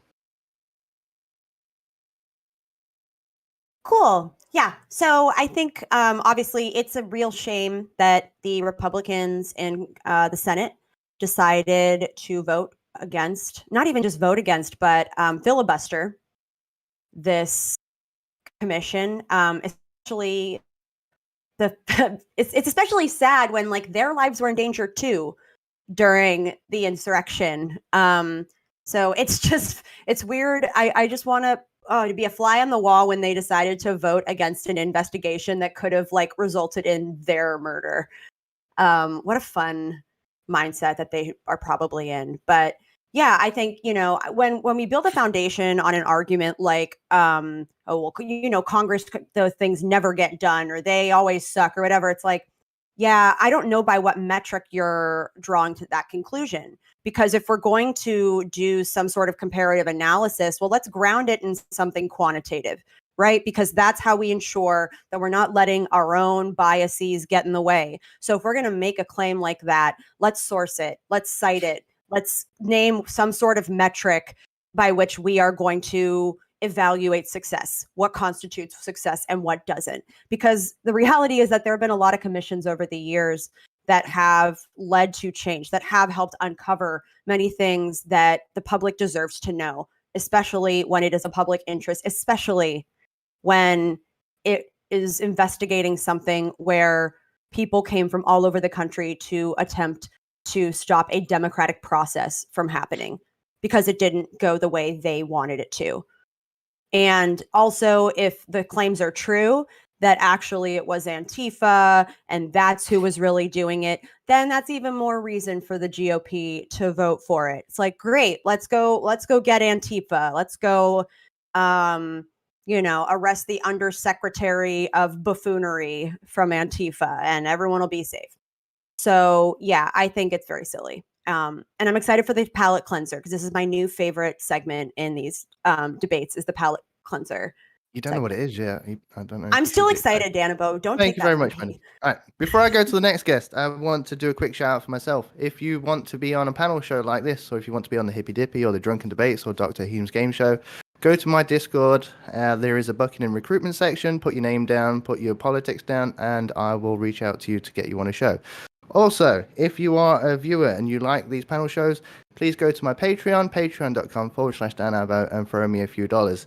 If you are a guest on any of these shows, do not pay me. Do not ever give me money to go to try and appear on a panel show. I will put you at the back of the list because that's a conflict of interest. I don't want Amazon gift cards. I do not want your money. What I do want is the viewers' money. So viewers, go to my Patreon, danabo, and throw me a few dollars. And we'll go to Nacho next, please. Yeah, so I still don't understand why anyone would be necessarily against this. I mean, if you're afraid of the Biden administration like pushing through like far left administration, then it seems like you would want them to be tied up in this. You would want them to waste their time and money and come up with no witches and potentially lose the midterms and put themselves in a bad spot for the 2024 election. So it seems like you would want them to be wasting their time, even though I don't necessarily think it would probably be a waste of time. I have my doubts when it comes to the federal government as far as like Congress and like what their capabilities are. I prefer this for a totally different reason, which is that I want all of these Republicans that are like still on their knees for Trump to be called out. I want to see them come in front of a commission. I want them to answer questions about this. I don't think it's a waste of political capital. I want to see as a righty because I don't like Trump. I never have, and it would be good to be pointing out and damaging the potential of those who are in the Republican Party who are ready to bend the knee to him instead of moving on to a better candidate and leaving that bad history behind us. The FBI has already investigated all this stuff. Yes, true, but they've also come up with things as well. They're still currently investigating Antifa's attacks across the country as well as like riots at Black Lives Matter events. They just seized, I don't know when, this was May 22nd. They seized $90,000 from the guy who was Black Lives Matter / Antifa organizer who was in the Capitol on the 6th. So I don't know. You kind of went back and forth. I don't want to call anybody up, but those who were arguing in favor went back and forth just as far as like how effective the FBI was, and then to like that it wasn't effective and that it also wasn't effective. So I'm not really sure. I think they're probably doing a decent job. I think, Republicans might find a way to use this to investigate also those riots as well. I don't know how that's a bad thing. I think somebody brought that up way earlier, but I don't know. I don't know how you could still potentially be against this. I want to see this happen. I want to see us call out all these individuals who are bending the knee to Trump and kind of leave that shit behind us. So that's my take on that. Thank you very much, Nacho. Mr. J0e Lewis, the O is a 0. Yeah. I'm starting to get really pilled in believing that people on the internet who talk about politics are the most uninformed and uneducated individuals about the things they talk about. And I'm starting to get pilled on that really, really hard. I thought it started with leftists, but I mean, God, guys, you really Horseshoe. You really gotta read these fucking bills and these things that are proposed in the historical context of committees and the historical context of just politics in the United States, because this is getting very insufferable. And I'm trying so hard to hang on But Jesus Christ. So I'm going to lay down a few things that are very, very clear here. The FBI cannot propose legislative solutions to problems. They can only investigate on things and diminish charges, which is fine if you're looking to get the people who are responsible for that. But in trying to make preventative measures, they don't really have the same type of power to do that. So having a separate piece of government, the legislature, to make a committee to analyze these things is something that we ought to pursue. The idea that committees are not as effective is about as it's something that I guess you could say if you were in like a 10th grade politics class, but the more you get educated on these things, the more you can see the value. There is a criticism to be had that the legislative solutions get sort of railroaded when they're actually proposed. Look no further, as I mentioned multiple times, but people don't fucking read, the Kerner Commission. The Kerner Commission basically laid out line for line what would happen now comparatively when we look at the riots for the BLM. But Congress did nothing. And fucking cuckhead piece of shit asshole Lyndon B. Johnson thought it was a good idea to use Vietnam and then the divided House and Senate as an excuse. Sounds a little bit familiar and analogous to what we're dealing with right now. Now, other even despite the fact that the National Advisory Commission on Civil Disorders was all in all a very good report. Another report that people kind of shrug under the rug, but was very significant to why we even had the skepticism of the FBI, of the CIA, is the Senate Select Committee to study government operations with respect to intelligence activities. That led to the Permanent Committee of the U.S. Senate Committee on Intelligence. And this is not to diminish the U.S. President's Commission on CIA activities within the United States, which was proposed by the president, and not the Pike Committee, which was proposed by the House, but it led to the single fixture of the U.S. Select Committee on Intelligence that's run by Mark Warner, who's the chair, and Marco fucking Rubio, who's the ranking member of that commission. Additionally, something that led to that commission indirectly is Project Shamrock with help of Edward Snowden. So the idea that committees don't have the impact that we're looking for is just ahistorical, and you should not have that take on the internet, because you will get dogpiled on people who read onto these things. To yield ground on one particular topic, which is something that I laid out multiple times, there needs to be an investigation and an actual committee and this will be bipartisan support. You're not going to see Democrats push back on this. We need to have an analysis on the conditions that led to the riots of last year in 2020. That is something that you will definitely see bipartisan support. I doubt anybody would object to that, because if we understand that those riots had the most property damage and damage physically in United States history domestically when it comes to riots and protests, it ought to have a commission. The problem is you cannot shoehorn that into HR 3233, because it will lead to the very things that Sprouticus described, which is going to be railroading, like we need more time with this, we need more time with this, we need more time with this. Because when you, like, this is something that Republicans wanted to include, like, why don't you include the riots? It's because comparatively the scope, one is significantly bigger than the other and ought to get special attention that is totally separate from January 6th. You cannot put those two together, or will lead to this thing where it will lead into the election of 2022 or even beyond that. So we should have a separate investigation for all the riots and protests that led in from 2019 to 2020, but we also need to have an investigation of the January 6th riots. Like, I understand we have legislative problems with commissions, and I was hoping we would get there, but come on, guys, please don't pill me. I might start calling you as white soon. Like, it's getting really bad. Thank you, Joe. All right. I let Joe have a bit of extra time there because he did say some things that were important that people should listen to and take notice. All right, Sprouticus. I just want to point out something Joe said. He might be calling us white. Like, I don't know what that means, but to it's be a called dog whistle for taking a small bus to school. Oh, so white people are retarded. Okay, got it. Oh, calm down. That seems extremely racist. Anyways, what I was gonna say is that this whole thing is going to be a waste of time from Congress. It's going to be a waste of money from Congress. Congress should be doing better things. Congress should be actually be working for the American people. Congress should be working on COVID relief. Congress should be working on 20 million different things that Congress actually needs to work on versus investigation. Investigation should be left to the FBI. The FBI can be able to hold people criminally criminally responsible, whereas Congress cannot hold people criminally responsible. I also want to point out some irony that I found in this. The irony is the left can't accept election audit. They can't accept election audits because they think that election audits are absolutely abhorrent. But they think that there should absolutely be investigations in January 6th. So you're gonna ask me, you're gonna say that election audits are absolutely abhorrent. But yet Hillary Clinton had election audits. You weren't against it then, but you're against it when Trump asked for election audits. So it's absolutely abhorrent for you guys to think this way. And for that reason, I think that mainly the left is arguing in bad faith about this. They're okay with it when it benefits their side. They're okay with bringing the big lie, which is the Russia collusion. The impeachment that lasted 2 years, starting before Trump was actually president, bringing up Russian collusion, absolutely abhorrent. Okay, so they're for that, but they're not for election audits. They're not for the FBI investigating where they can bring people criminally responsible, whereas Congress cannot. Congress is only going to take their results and put it into a paper and basically bring a public response to it. They're going to inherently bring it to the 2022 election where they know they're going to lose as of right now. Democrats are going to lose the House and the Senate if the 2022 election was today. The statistics are there. They're going to lose. So they're trying everything they can to not lose.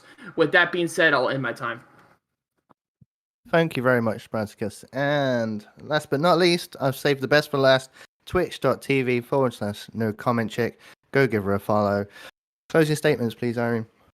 Geez, thanks for mask offing about being an election truther. I was about to say, listen, I know that I said you all are sus, but I don't want to assume anything. Maybe I can assume some things about some of you, but yeah, I don't want to assume that you're on the side of those traitors that went in and tried to hog tie democracy, right? I don't want to assume that because it seems like you're all good people here. I want to believe that you're all good people here, and I want you to be brave enough to stand up against Trump and the Trumpers. You said you were against these people that attacked our democratic process on January 6th. There's one way to show that, okay? Help us expose them and their allies in the Republican Congress.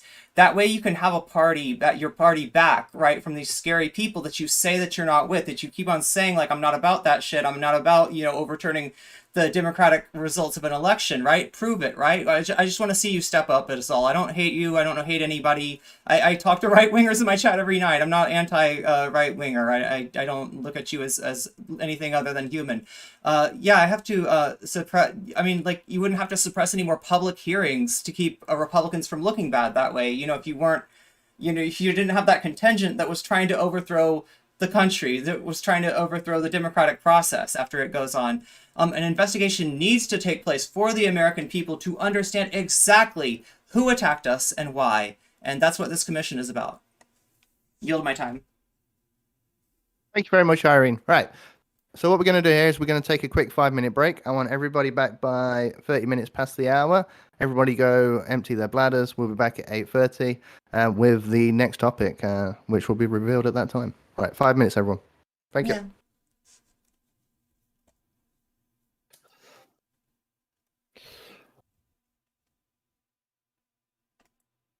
Yeah, I don't know if you guys want to respond to what I was asking because I had questions and I wasn't able to ask them. But I don't like targeting people in my closing statement. So cut. What's up, Nacho? Did you have any? Yeah, I had asked. So there we go, chat. Are you afraid of the so Biden administration pushing through? I'm gonna go ahead and mute and deafen so I can talk to y'all while this break goes on. Okay, they're gonna have more of a conversation in there. That's cool for them. I probably should get something to drink. I think that's a good idea. I think that's smart. I think drinking is better than being super dehydrated and making weird mouth noises on mic, but that's just me, chat. That's just me. It is hot in here. Southern California without air conditioning is a fucking bitch. And so am I. But that's okay. You know that, chat. Oh my god. Oh my god. Oh my god. Why?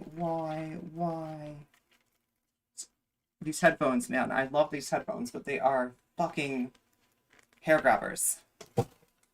The one design flaw. Other than that, they're super comfortable. I'm gonna do an advertisement for headphones. Anyway, be right back.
welcome back, everyone. Until further notice, I need to turn the lo-fi hip-hop off. Right. Thank you very much for coming back. We're about 2 minutes late, but that's fine. That's fine. Okay, so this is Until Further Notice, Bird Brains edition with our special guest, Irene. And for the palate cleanser today, we've got something that may interest Irene. What I'm going to do is go around each one of you and ask you what your favorite cartoon is for the past 20 years. I'm going to say cartoon because I know some people don't specifically watch anime. You can just include your favorite anime, but best cartoon of the past 20 years. That includes series or feature film. You're welcome to say either one. And we're going to start off. With who do I think most likes cartoons? Maddie. I mean, I am a cartoon, so I guess that's a fair assumption. Oh my god. I mean, there have been so many good cartoons that have come out. Like, and I'm gonna give two answers. I'm sorry, because I feel like I have to have a major motion picture as one answer and then series as another. And like one of my favorite movies of all time is Up. Like that movie made me bawl like a baby in the first 10 minutes with the love story that was told. They nailed how like the personality of dogs, and it was just what a beautiful movie with such a hopeful message. So Up would be my movie. And then for a series, I mean, again, there's been so many freaking good ones, but I gotta say the one that I always pivot back to and like makes me happy no matter what and is still going and like every single episode's still good is Bob's Burgers. Bob's Burgers is so goddamn good. I have a Luis hat somewhere with my like bunny ears, but yeah, those would be my answers. Thank you, Maddie. Who do we throw to? RD Zoid. If I'm going off, okay, pure quality, I would say it just because of seniority probably has to be The Simpsons. Although there's a very good argument that the show should have been killed off a long time ago. But if I'm going with my personal favorite and what I think has more, I guess, I don't know if I should just say funny, but I'll say funny per second or whatever is Futurama. Before it came back, like the end seasons that they added on when they brought it back kind of diluted it a little bit. But from when it started to when it stopped the first time, it was like every single episode was a banger. They were just pumping out jokes every single episode, like good ones too. And it was like I don't think anything really comes close to how funny Futurama was. Remember to take this topic very seriously. There is a clear answer here, and somebody should give it. We'll go to Joe next. This is kind of a complicated question, actually.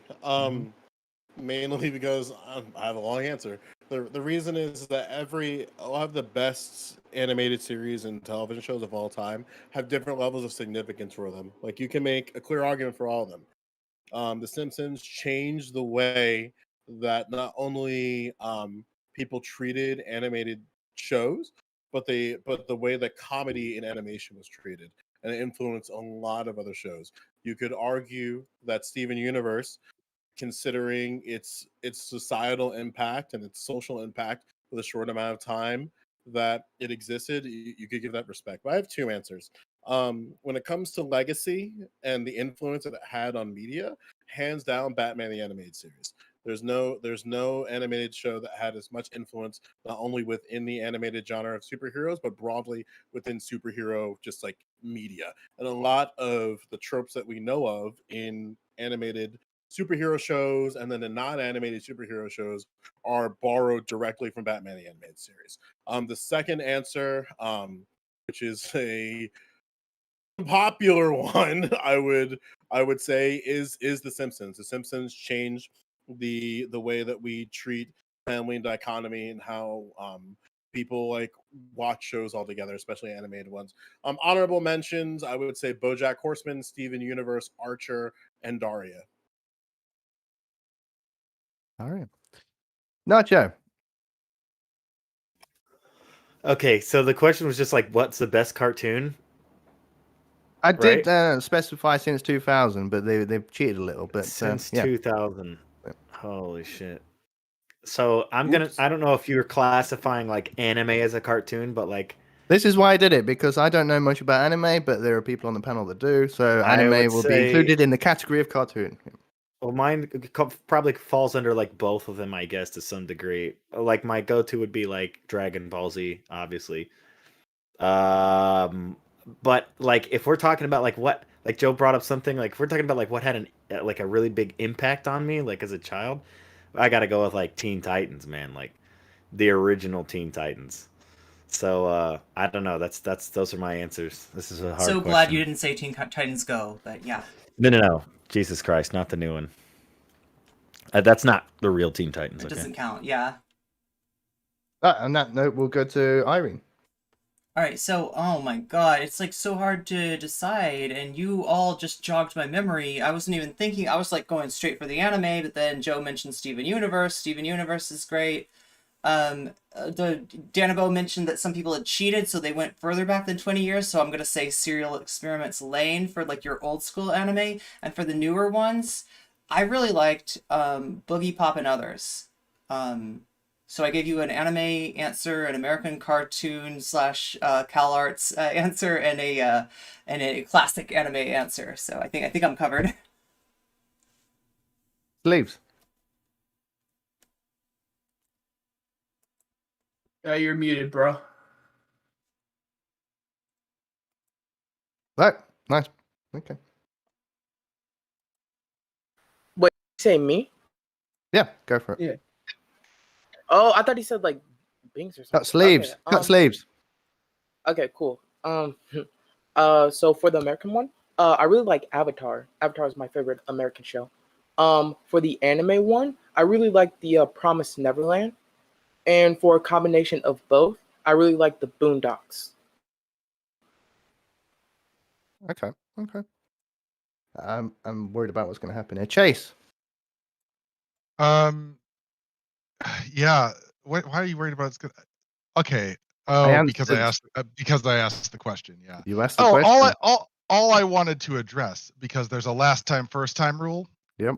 Is it was asserted that the folks on the left on this panel were flip-flopping by saying that the FBI is bad or the FBI is good.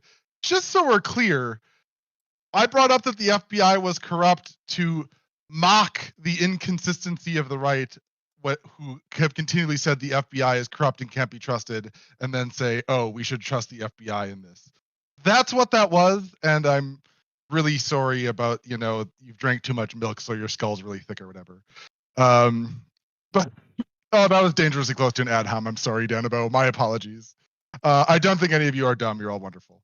There's a bunch of great cartoons that got brought up. Unfortunately, some of them are from the 90s. Daria is like a really good pull, but from the 90s, which doesn't fit Danabo's criteria. And I was definitely like a 90s Nickelodeon kid. Like, get me some Rocko's Modern Life. Get me some Real Monsters, Rugrats. There's just so many, like so many good cartoons in the 90s. And after that, like, things get different. There's like, I think Recess might have been technically in the aughts. That was really fantastic. Honestly, BoJack Horseman, I literally only watched in the last year. Oh, that's a lot, honestly. Watching that for the first time during the pandemic when I was already like, we'll say not totally emotionally ready for it. That was something. Like, oh boy, that dementia episode. Oh boy, that hit way too close to home. If I had to pick one though, and this may be kind of a weird one, but if I had to pick one series or cartoon that really had a major impact on me that I still reference to this day, that I still love, Homestar Runner. Thank you, Chase. Right. For the audience, for the people that are wondering what we meant by last first, there's a rule that isn't written down. It's a tree of logic rule. The last time that you can address the previous topic is in the opening statement of the next topic. So that's what Chase was doing. He was addressing the last topic in the opening statement of this topic. On that note, we're going to go to Sprout. So, best cartoon. And you can address the previous topic in the opening statement. This is the last time it can be addressed.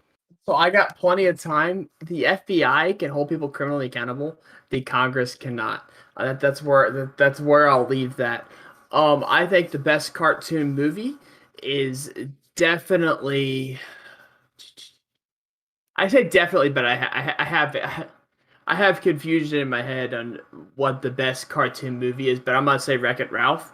And the best cartoon TV series. I'm gonna go with Family Guy. And if you disagree, fuck you, fight me. All right, let's go. Was that the right answer? Was Family Guy the right answer? Family Guy's the right answer. I got both the right answers. Like, I just got the right answers all around. I think you might have just won. Wait, you think? Wait, are we in open discussion? We're not in open discussion. All right. Okay, sorry. Family Guy started in '99. What? No. Right. The reality is, right, that none of you got the correct answer. The correct answer, of course, is Lego Batman. You see, Lego Batman is the correct answer to every bonus fun time topic, and you should get this by now. We've had three in a row, and the answer is Lego Batman. You can go into open discussion. I can't believe I've been. Okay, so if we're talking about the past 20 years, then I'm going to retract my statement and revise it.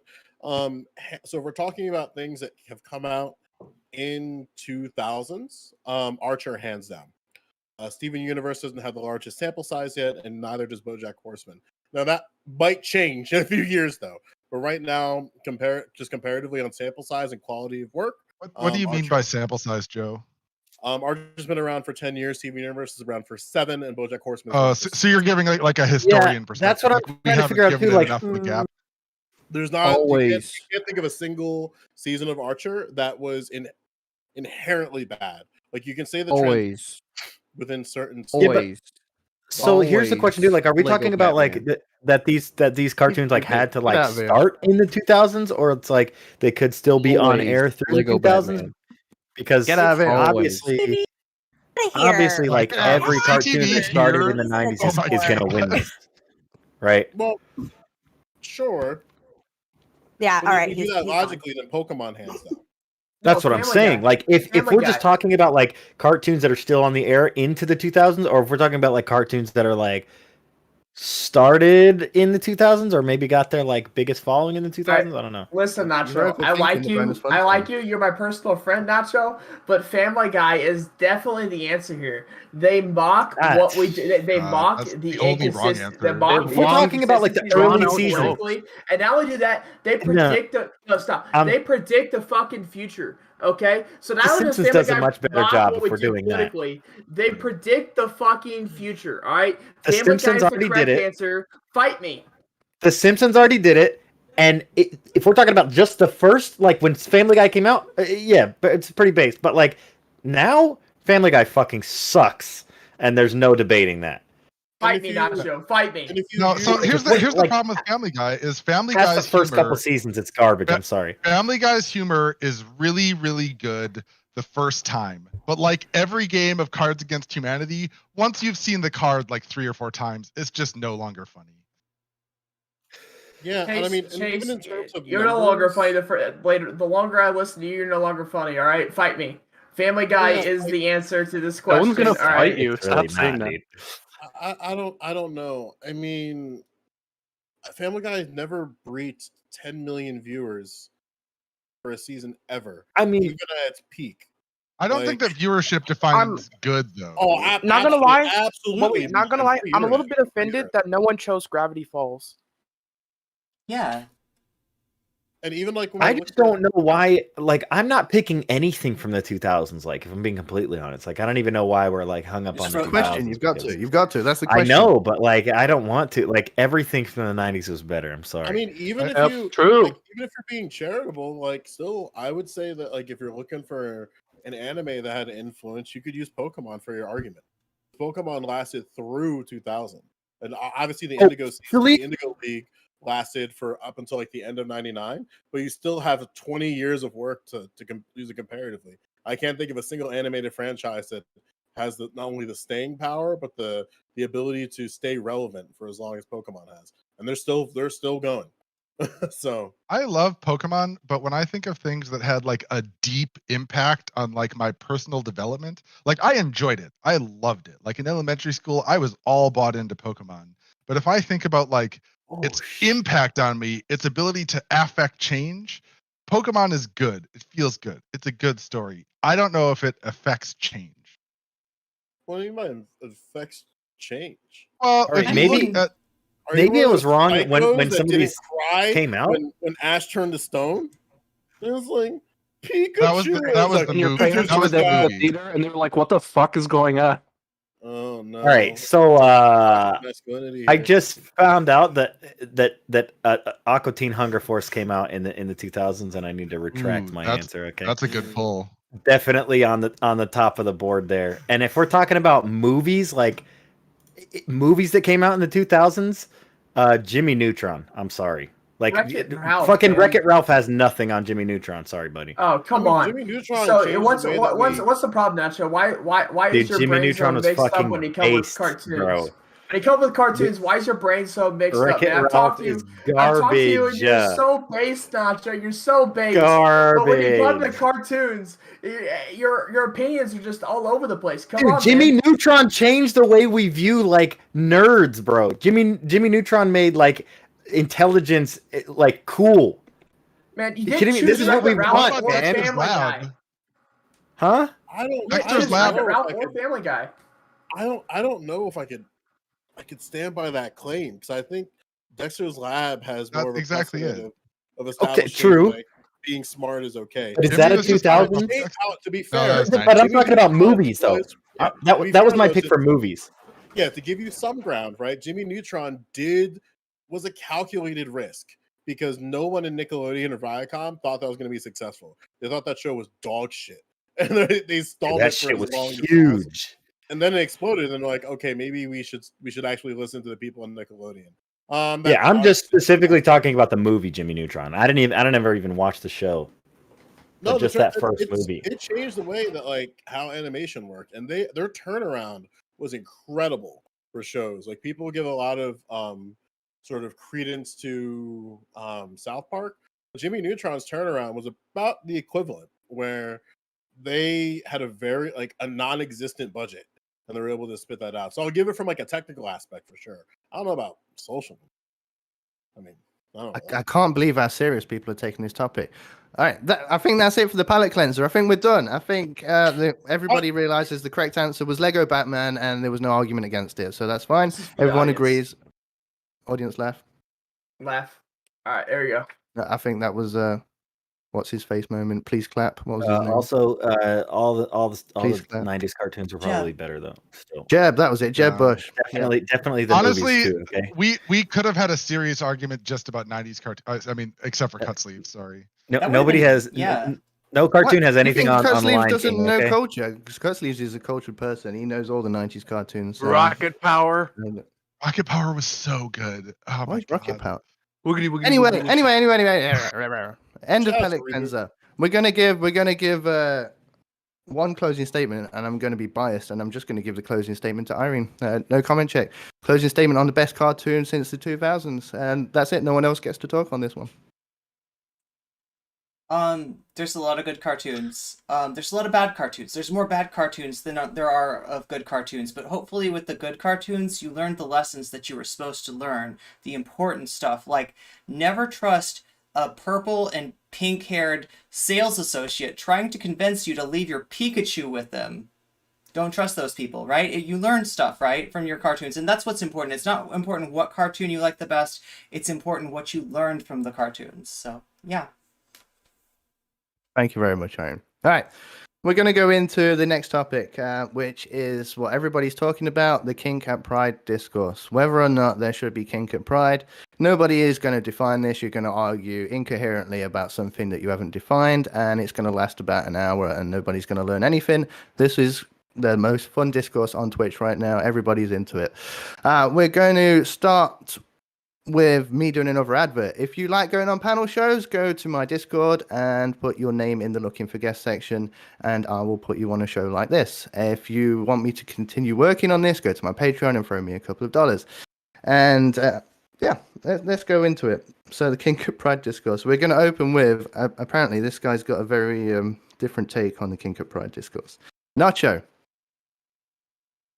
Oh, I do? Okay. That's what I've heard. First of all, I think the first question to the entire panel, once we go into open discussion, should be to define kink. I just think that if you want to see LGBTQ, whatever, like if you want to see this, if you want to see Pride succeed, and you want this to be like what we're fighting for in the beginning of Pride, etc., is to be normalized and not, something that you hide away in the basement, whatever.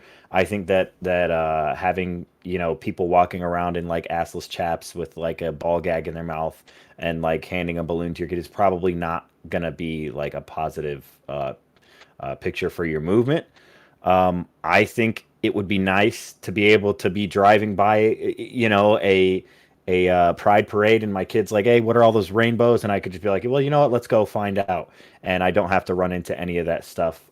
So I think generally we should just keep these two things separate. Have a kink parade and do that stuff there. And I've never seen or heard of anybody being discriminated against because of their kinks or what they like to do in the bedroom. So I mean, that's really it for me. Just keep these things. Have a night event. There's usually these things happen over the course of a couple of days. Have a night event every night. You know what I mean? Or just have a whole separate. They already have BDSM parades and other stuff like that. So I mean, or events. It seems like you could just keep that stuff there. That's really it. Here's Nacho. Maddie.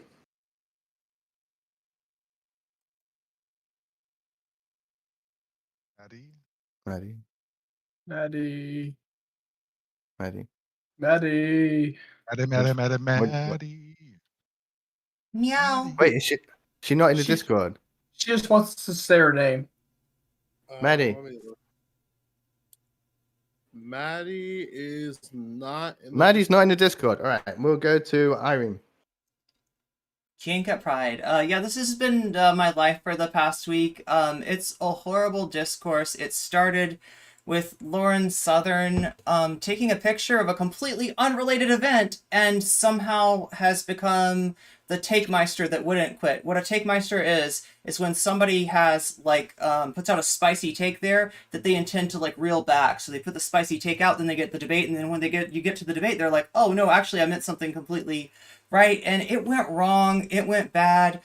Vaush and Demon Mama fought, two of the most influential Twitch streamers on me, honestly. It hurt to see. Obviously, I agreed more with what Demon Mama said than with what Vaush said. I guess I understand where people are coming from with this, but it's become so toxic because the effect of this discourse has been to sort of segment the LGBT community along lines of like who's more acceptable to straight people, right? And that's something that we shouldn't do. That's something that we need to avoid if we're going to have solidarity. I feel like no one has actually pointed to an instance of real harm. All they've done is spread this moral panic that is putting people's lives in danger. So yeah, I'll try to keep myself, from being too emotional about it. But yeah, it's kind of an emotional thing. Thank you, Irene. And because RD is eating, let's go to Sleeve. Cut Sleeve. Hey, hello. Is my mic working okay? You're good. Okay. So I want to address a couple of points. One, why do people need to express their pride? Well, people need to express their pride because they feel like their pride's being attacked. Now, there are some good and bad things to it. One, if you're being mocked for your pride, I think it picked a bad picture on it to just express your pride more. But it's also good in the community aspect. Now, you might be asking, Sleeves, why are you going through this point? It's because the community is the part of kink. People who like to express their kink feel like they have a community in the LGBT rallies. Now, the question is, should we strip them away from the community to protect the people of children? People more innocent than us. Well, I think a couple of things. One, we need to find a definition of kink. What concerns us kink? Because if someone's just wearing a strap of leather, I don't think that's bad. If someone's wearing a whole dog suit, I don't think that's bad. Now, if you're half naked, I'd have some problems with it. But the second thing is, whose responsibility is it that children get hurt? Well, I'd propose this, that one, no one should be able to be forced to wear any certain attire in their movement. It's their movement. It's their choice. I'd actually lay the responsibility on the parents.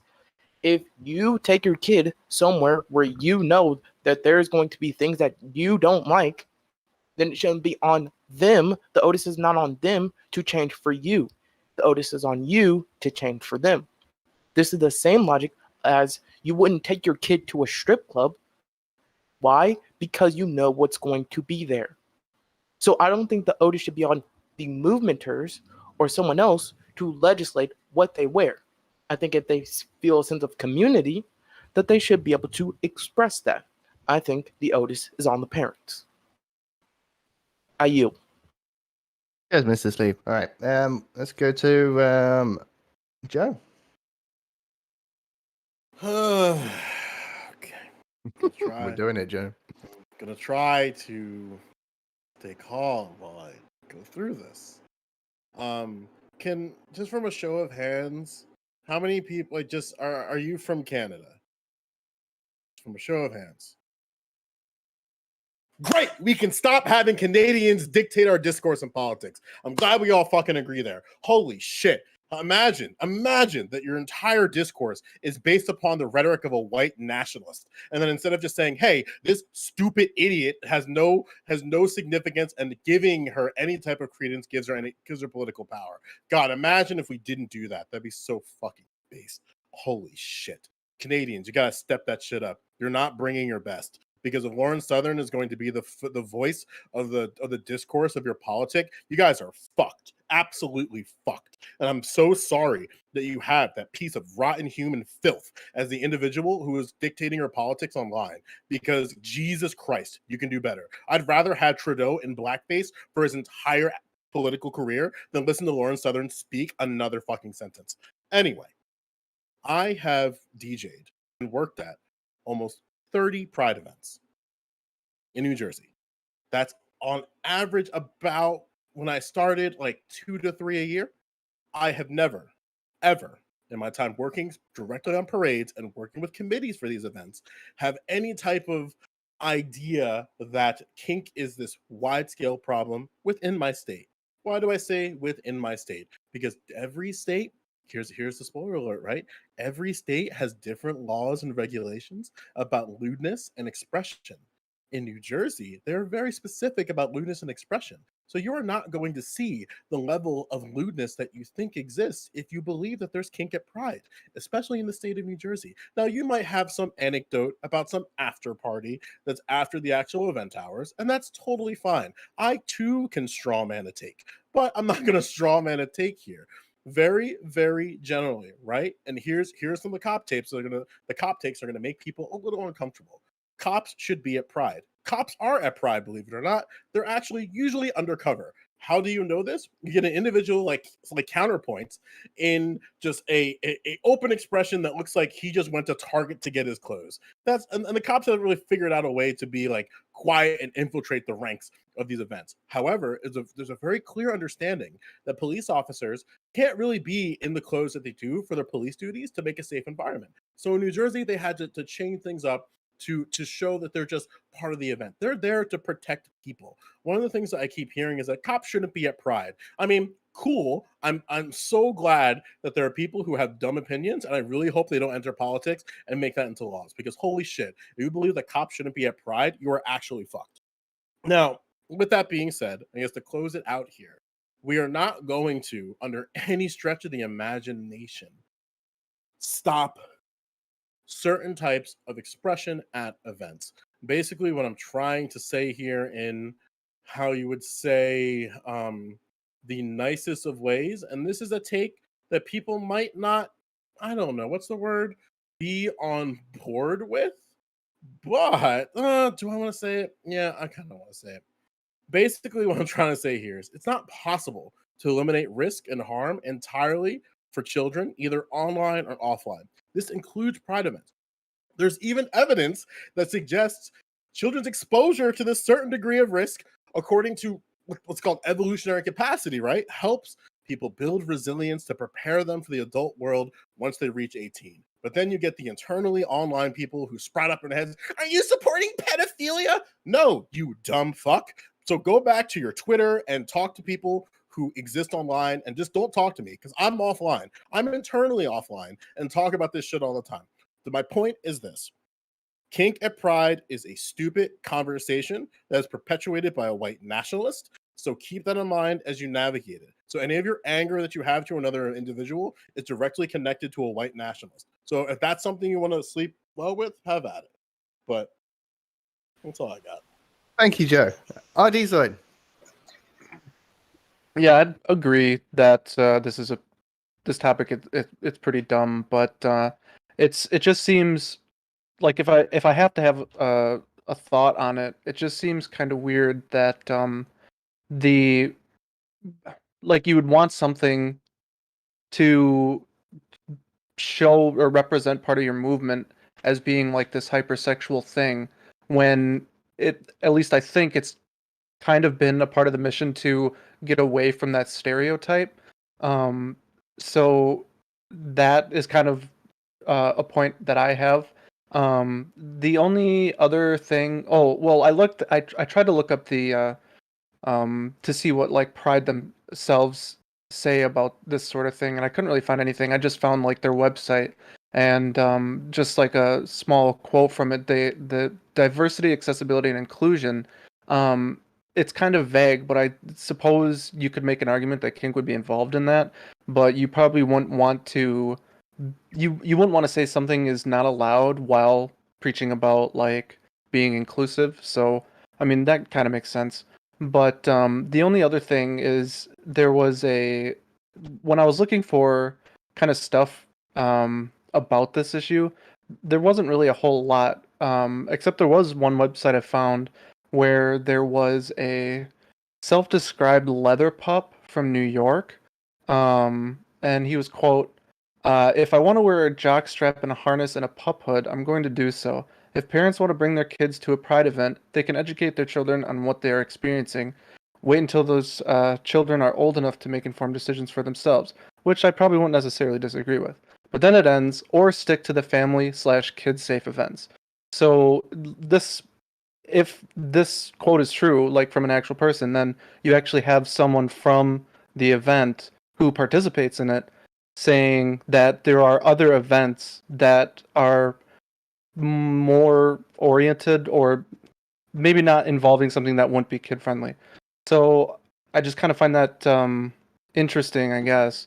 But yeah, I'd probably like overall. I don't really have a strong position on this. There maybe just be questions regarding it, and then it probably won't even get that. It doesn't really cross my mind that much. Thank you very much, RD.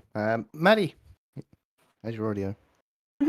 Yeah, sorry about before. I my audio, like my Bluetooth headphones, like both I have two pairs and they both conspired against me. And I've called the police. So the investigation's ongoing. So yeah, the whole thing about Pride, I've been going to Pride for I guess more than a decade now, and I've gone to Pride in countries actually all over the world.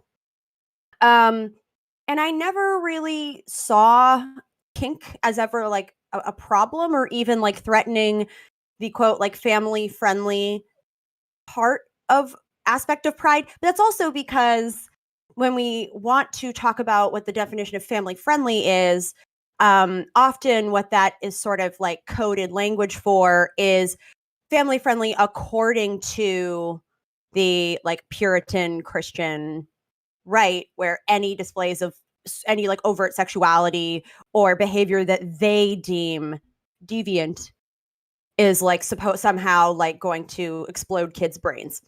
And I think the best thing you can do in any sort of scenario, especially when you're going to Pride to an event that is rooted in a history of protest is rooted in a history of declaring that they have the right to, not only the right to exist, but to exist proudly and openly.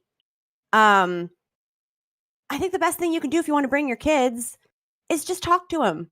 Tell them, hey, like when I was little and my mom would take me to Pride, like, because she did a few times, and like she's like, hey, you might see some naked people.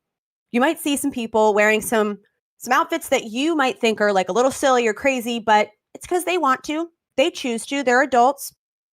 Just be nice to them and show them dignity and respect. So like, as long as you talk to your kids about that sort of thing, then they're not going to be scarred when they see something, you know, that maybe like a naked person walk by or a leather daddy walk by, because they sort of have already been briefed on it.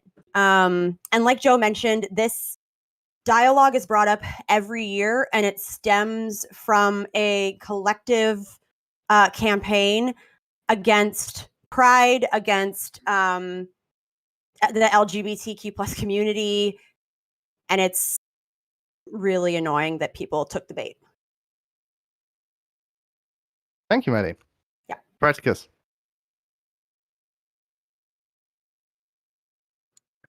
I am so glad you called on me next. Like you don't know how unbelievably glad I am you called on me next, Danabo.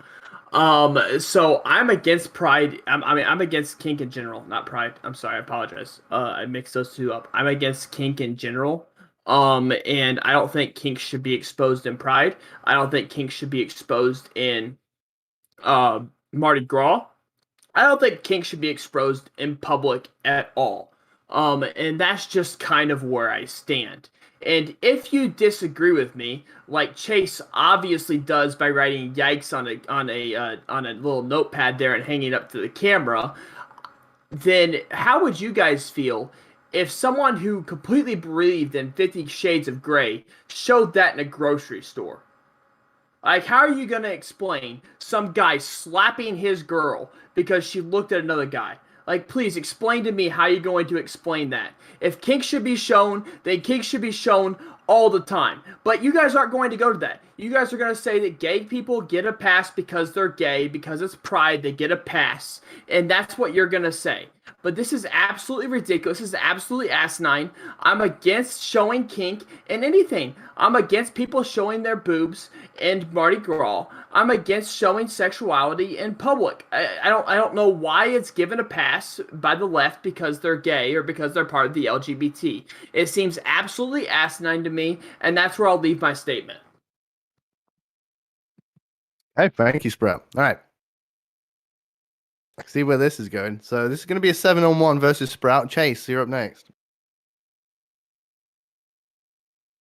Oh, he's muted. Son of a bitch. Oh, God. I was worried you were about to Joe Rogan me and silence another white man. Woke culture nowadays. What do you have? So I want to acknowledge two things right up front. And number one, it's that I've got buns of steel, and if you don't want me to wear a Speedo in public, you can bite my shiny metal ass, okay? Number two, white gay men are absolutely the worst, okay? We just should acknowledge that. It's true. It's a fact. So I took some notes. I was really hoping that I'd get through one of the right-wing people without having to write something down. But I want to acknowledge first that Sleeves, Nacho, both are asking about a definition for kink. And I think that's really important. Because you know what? A couple decades ago, being gay would absolutely have been defined as a kink. So we need to be very careful about what we're talking about and what we're actually saying. I honestly would encourage us to just stop using that word in this conversation and be very clear about what we mean. If you don't want to see people having sex in public, say you don't want to see people having sex in public. Don't say you don't want to see kink, because that is literally a meaningless phrase. If you say you don't want to see kink, I'm just going to assume that you're saying you don't want to see two men kissing and you're a homophobe. Okay? So be very clear. When I bring up sex in public, it's an interesting one because there's this mural that the right seems to be painting of Pride events as raunchy, sex-filled orgies. Pedophilic orgies, of course. And I think it's just because they've never gone to a Pride event. They don't know that that shit just doesn't happen. Or if it does, it's an extreme minority. Are there events that shit does happen at? Yeah, but it's not pride as like a big word. I had to absolutely laugh when RD-Zoid said, yeah, I was trying to figure out what Pride's official stance was, and I found their website, as if there is a Pride, like this magical giant Pride that encompasses every single Pride event. Pride is an intensely localized phenomenon, and that context is really, really, really, really important. I was in Toronto during Pride, and they had a bunch of cool Pride stuff happening out on the streets, outdoor concerts, fun stuff, people of all ages out there. And you set foot into any bar in the neighborhoods that were Pride filled, and you were instant. Yeah. Just to interrupt, you said Toronto. We're not mentioning Canada. It's Canada. Oh, I'm sorry. Undisclosed location. Welcome. Undisclosed location. But you go into any bar off the street in this redacted location. And there's flim-flams. There's flim-flams all over the place. But you know what? That's what the local context is all about. They know exactly what those events are. You know what you're going to expect when you go into a bar. You know what? I am all in favor of protecting cut sleeves. Cut sleeves shouldn't be exposed to, unwarranted, public sex. But that's not what is happening. That is not what is happening at Pride. And you're complaining, Spreadicus, about 50 Shades of Grey. They sell 50 Shades of Grey at the damn grocery store. They literally sell it there. I don't know what you're talking about. The first time I saw a copy of 50 Shades of Grey was at the freaking grocery store. What even is this? And Nacho, this quote, man, I wrote the whole thing down because I was just so taken. Like, what? I've never heard of anyone being discriminated against for their kinks, for what they do in the bedroom. Literally, the entire Pride movement is about not being super proud necessarily. It is about rejecting the shame that was imposed upon people for having an alternative sexual lifestyle that they could not choose. The Sprouticus. Thank you very much, Chase. All right. Remember to keep it civil. I can see where this is going, so enjoy Sprouticus. Enjoy fighting everyone on this. I'm sure it'll be fun for everyone. Once again, thanks everyone for hanging out and tuning in. Go for it. Hold on, real quick. Before you start, can I say one positive thing? I just saw so many dogs in like the last 10 minutes, and I'm so happy, and I love all of you. Well, I have only one take for Sprouticus. I think this is the only appropriate take, considering of people who have followed my channel. So I'm going to let everybody else fight. I'm just going to leave you with this, okay? Like, there's a very clear lane that I run on my It's on the panel, so Joe. I'm just saying, like, Joe, I'm just going to abstain from this discourse because I might out myself as a little too horny. So have at it, guys. Have fun, okay? Okay, so Chase, real quick, because of that thing you said regarding what I said, and there being like a broad, wide Pride sort of TM base that everything Pride can be drawn from. Hey, Artie, I believe I had the floor before two people took it before me. I apologize. There's only one name on a notepad, and everyone else is jumping in. I want to take the floor. That is a very like base take, Chase. I want to give you that. It's a very base take about the dogs. But other than that, I hate how you decide that you're the one authority that gets to decide what kink is. I don't care if two men kiss in the street. That is not my concern. Obviously, I brought BDSM in the grocery store as a concern. So obviously you pointing that to two gay men kissing is absolutely asinine. I feel like it's arguing in bad faith to equality the two. With that being said, I don't think I honestly don't think that sexuality should be shown in public, right? So not that you're gay or not that you're trans or whatever, you're going to show that, but I don't believe that you should be able to show anything more than that. I don't think you should show boobs. I believe that's indecent exposure. I don't believe that you should be able to go out half naked in the street. I believe that's indecent exposure. As I already said, I'm against Mardi Gras. I'm against the Halloween parades that you're gonna bring up. I'm sure. I'm against any of that you're gonna bring up. It's not just Pride. It's everything that's the issue, okay? So what I am saying is, if you're gonna be okay with kinks, then you should completely be okay with 50 Shades of Grey being practiced inside the grocery store. Not just sold inside the grocery store because it's sold to 18 plus. Because it's an R-rated movie. There's someone. No, stop. It is true. You can only buy that movie if you're 18 plus. They're going to check your age when you leave because it's an R-rated movie. It is an R-rated movie. You're not going to argue about that. It's an R-rated movie, and it can only be sold to people who are 18 or above. With that being said, I'm against kinks being shown inside the grocery store. I'm against kinks being shown inside the street. I'm against kinks being shown inside of Mardi Gras. Whatever you're gonna bring up, I'm against it if it's in public. Because if you want to have this in private, that's fine. That's your thing. Whatever you want to do, that's your thing. But to have it in public, to have it where kids can see it, is absolutely disgusting.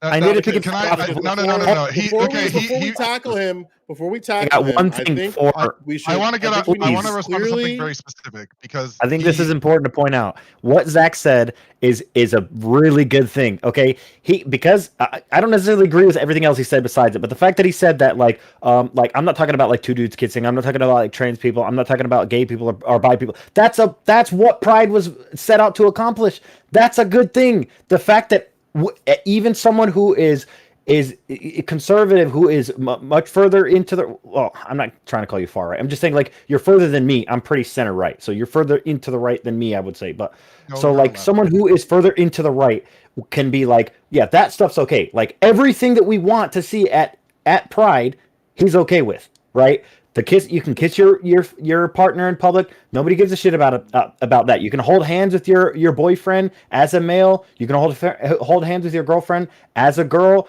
and that stuff is all okay. But any of the over the top extra shit, like the way that I see kink is like anything that is. I'll finish as quickly as I can. So anything. My personal, like how I understand kink is it's something that is meant to be like sexually arousing. Like this is something that you practice or participate in or use that turns you on in some form, or this is something that you practice to be aroused specifically. Like this is like something you use sexually. So that's how I see kink. There isn't a real definition that I could find. So that kind of stuff I don't feel like is family friendly anyways. So to end it real quickly, why can't we just admit that like kinks are the hot tub streamers of Pride Parade, okay? I'm almost finished, like 10 seconds. We all want to operate in this space. We all want it to be like family friendly, but there's certain things that are kept behind the 18 and up tab, and there's certain things that are in their own category, but they're still allowed in their own spaces, and that's I think that's before fair. anyone else jumps in, we're going with the rules. And people that raise the hand get their little name jotted down in the notebook. And Maddie's had her hand raised, so therefore Maddie goes next. If you want to speak, raise your hand. If you don't have the opportunity to jump in, raise your hand, and I'll write it down in Dylan Burns' notepad. Maddie is next, and then I've got all the hands now. All right. Didn't mean everyone. Maddie, go. Yep, no problem.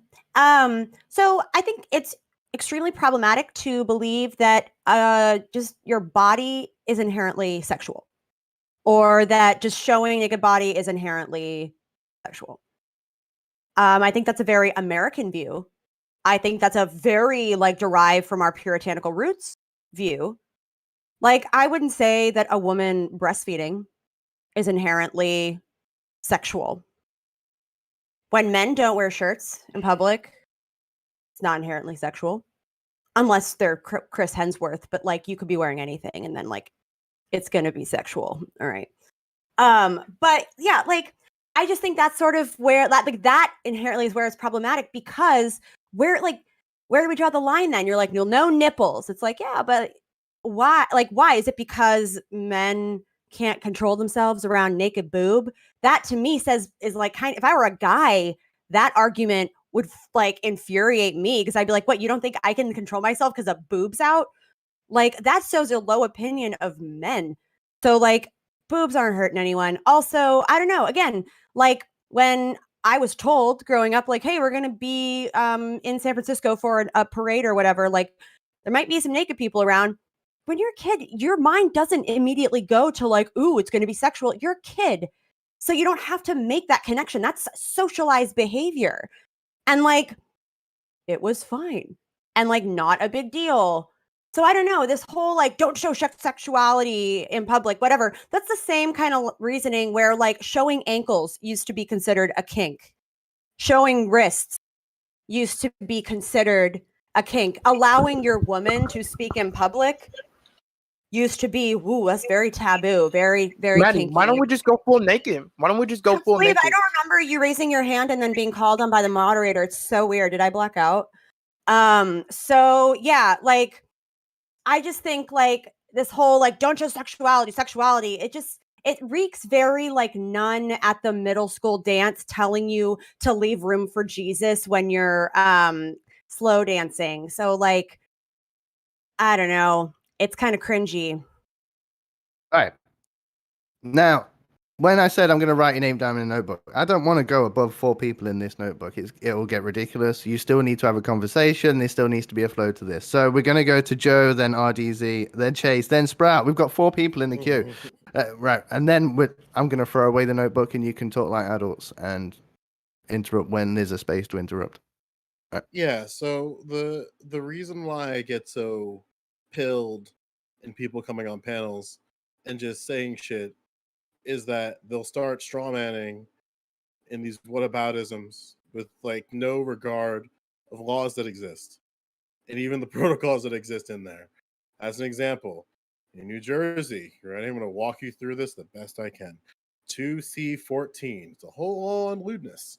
A person commits a disorderly person's offense if he, she, or they, poggers, New Jersey, does any flagrantly lewd or offensive act which he, she, or they know or reasonably expects is likely to be observed by another person non-consenting who would be affronted or alarmed.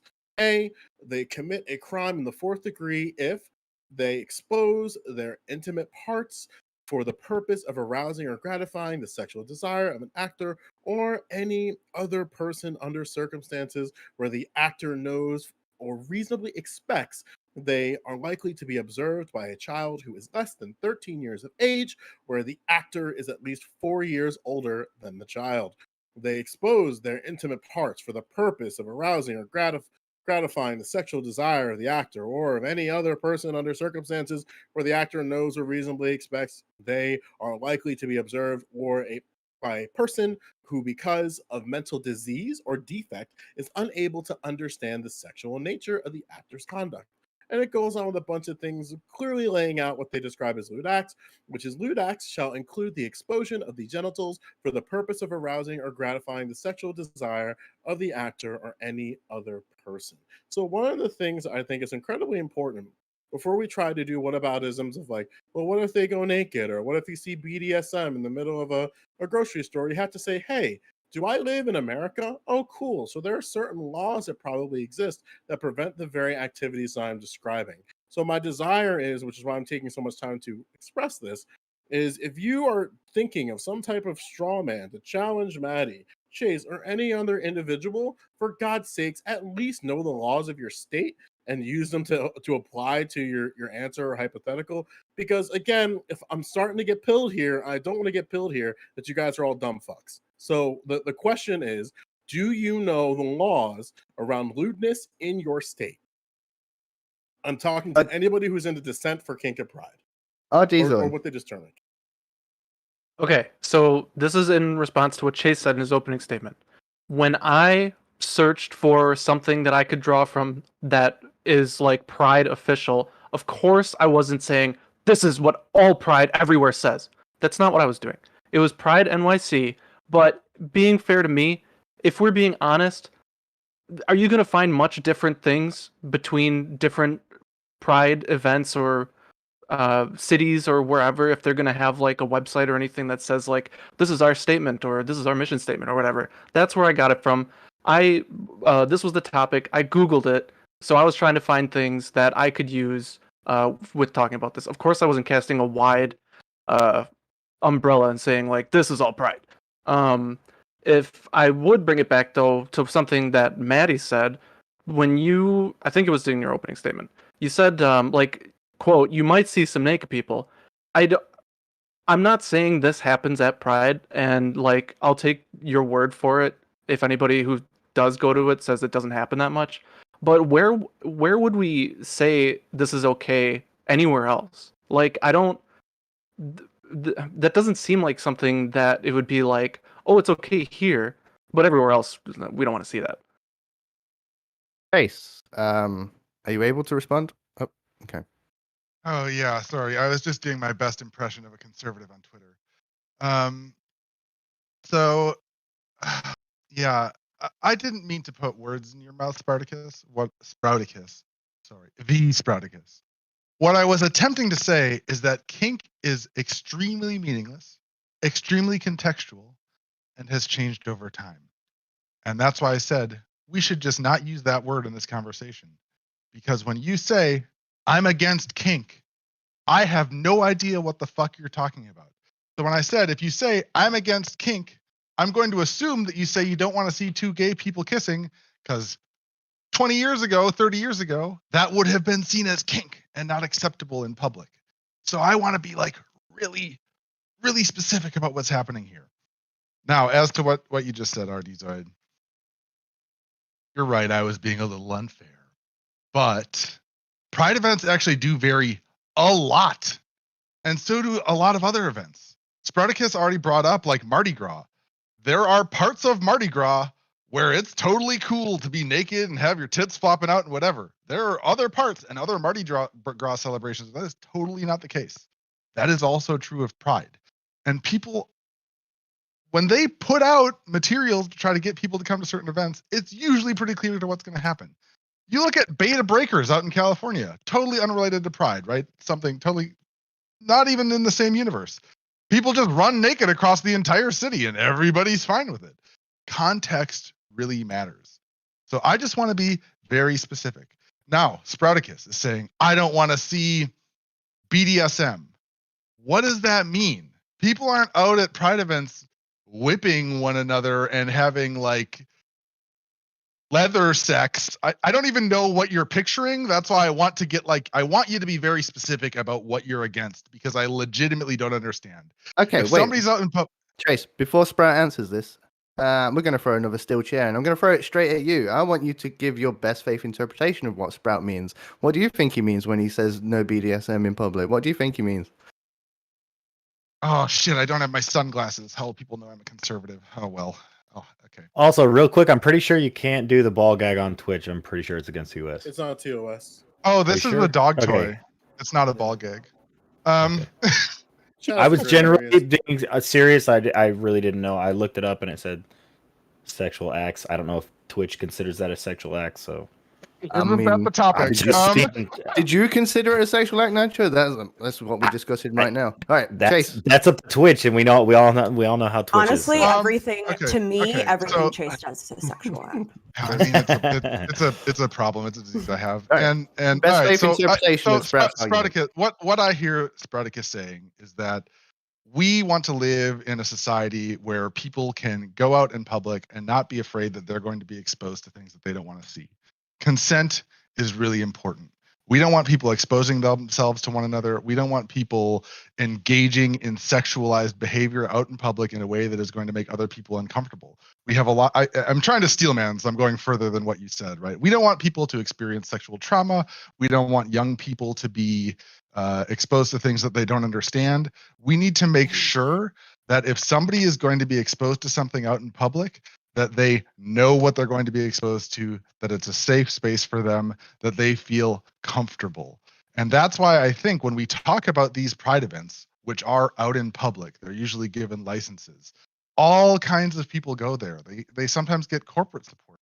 We really need them to be spaces where people are going to feel comfortable. And that's why I think that we need to make sure that we aren't having overtly sexualized things out in that public space, that we're not having, extreme kinks or people getting off in public. That's not something that any of us want to see. Sprout? So it's something that, like what you said. Yeah, it's something we don't want to see in public. You're right. I 100% believe in consent. I deny rapists. I think they deserve to rot underneath the jail. Okay, not even in the jail, underneath the jail. But what I am saying is that this shouldn't exist anywhere. I'm not putting this straight on Pride, which everyone seems to think I'm like anti-LGBT for putting it straight on Pride. I'm not putting this straight on Pride. I'm putting this straight against straight people. I'm putting this straight against everybody. I brought in Mardi Gras and I brought in Halloween for a reason, because these are places where this is shown that I am 100% against. Maddie brought up that people leave their boobs in public. Yeah. So what I am saying is that I am saying that you shouldn't be naked in public. There's a thing called indecent exposure, which, Chase, what I'm also adding is that underneath New Jersey law, that would also be considered against the law, right? So, with that being said, Chase, I am glad. So Chase, I don't understand that you were able to be recognized, as considering this is the last time that anyone could talk without being interrupted. But I am glad that you showed us what you liked in the bedroom. You had that ball gag at the ready. So I'm just glad that people know what you like in the bedroom now. So if any girls like to be dominant, Chase is your guy. I don't know if he's single. I don't know if he's single or not, but he is your guy. All right. I don't know if a Speedo would be included. I don't know if a Speedo would be included in that. But with that being said, I disagree with this everywhere. It's not just Pride. I don't disagree with gay people kissing. I don't care if you're male, female. I don't care anything they build. I don't disagree with you kissing. I don't disagree with you showing that you're trans in public. I don't care. What I care about is the people that are being overtly sexual in front of children. That is absolutely disgusting and abhorrent in my mind. So, do you think that so we're incredibly clear here, the law agrees with you, and there's multiple laws across every single state that cover obscene acts, lewdness, obscene behavior, public exhibition of a performance, like sexual performality, which is something that they have an organ on. Like, I have a response to that. Sure. Yeah, I have a response to that. So I don't know why we do this, but like when J0e Lewis talks, like no one calls him out. So I'm gonna try to do that. So firstly, the first thing you said in your opening statement, first thing you said in your opening statement is that kids can be exposed to like a little bit of sexuality and might like actually improve their like sexual tendencies. That's not what I said. You can clarify your statement, but I can read my statement verbatim actually because I wrote it down. Sure, go ahead. Ready? Go ahead, but just let me respond to more things. It is not possible to eliminate risk or harm entirely for children, either offline or online. We're going to go step by step to see where you disagree. Do you disagree with that statement? Nope. Joe, no, give me a second. Evidence suggests. Hold on. No, give me a second. J0e Lewis. Evidence. Shut the fuck up. Shut the fuck up. Shut the fuck up. Shut the fuck up, Sprout. Sprout, give some fucking respect. Shut the fuck up and show some fucking respect. You fucking entitled. Everybody's muted apart from you, Jogo. Evidence suggests that children's exposure to a certain degree of risk, according to their evolving capacity, helps them build resilience and to prepare for an adult world once they reach the age of 16. He doesn't know. Right. I think I disagree with this statement right here. So one, if you like, I could be totally wrong. If you post the evidence, I'll look over it myself. But the evidence I have is that sexual aspects in media have a harmful effect on kids. Now, imagine if that sexual aspect was in front of them. I'd also think that there would be an increase of like sexual deviancy, including unprotected sex. But now the next point is you keep bringing up legality. Well, there's this like thing called privatism where we look at morals, not laws. When talking about morality, I really don't care what the law says or if you can get persecuted or if the law agrees or disagrees with me. When we're asking the question of should there be kink at Pride, we ascribe morality, not legality. The legality protects your morals. Hold on. I have a question for Joe. I don't care. I have a question for Joe, if I can. Go ahead.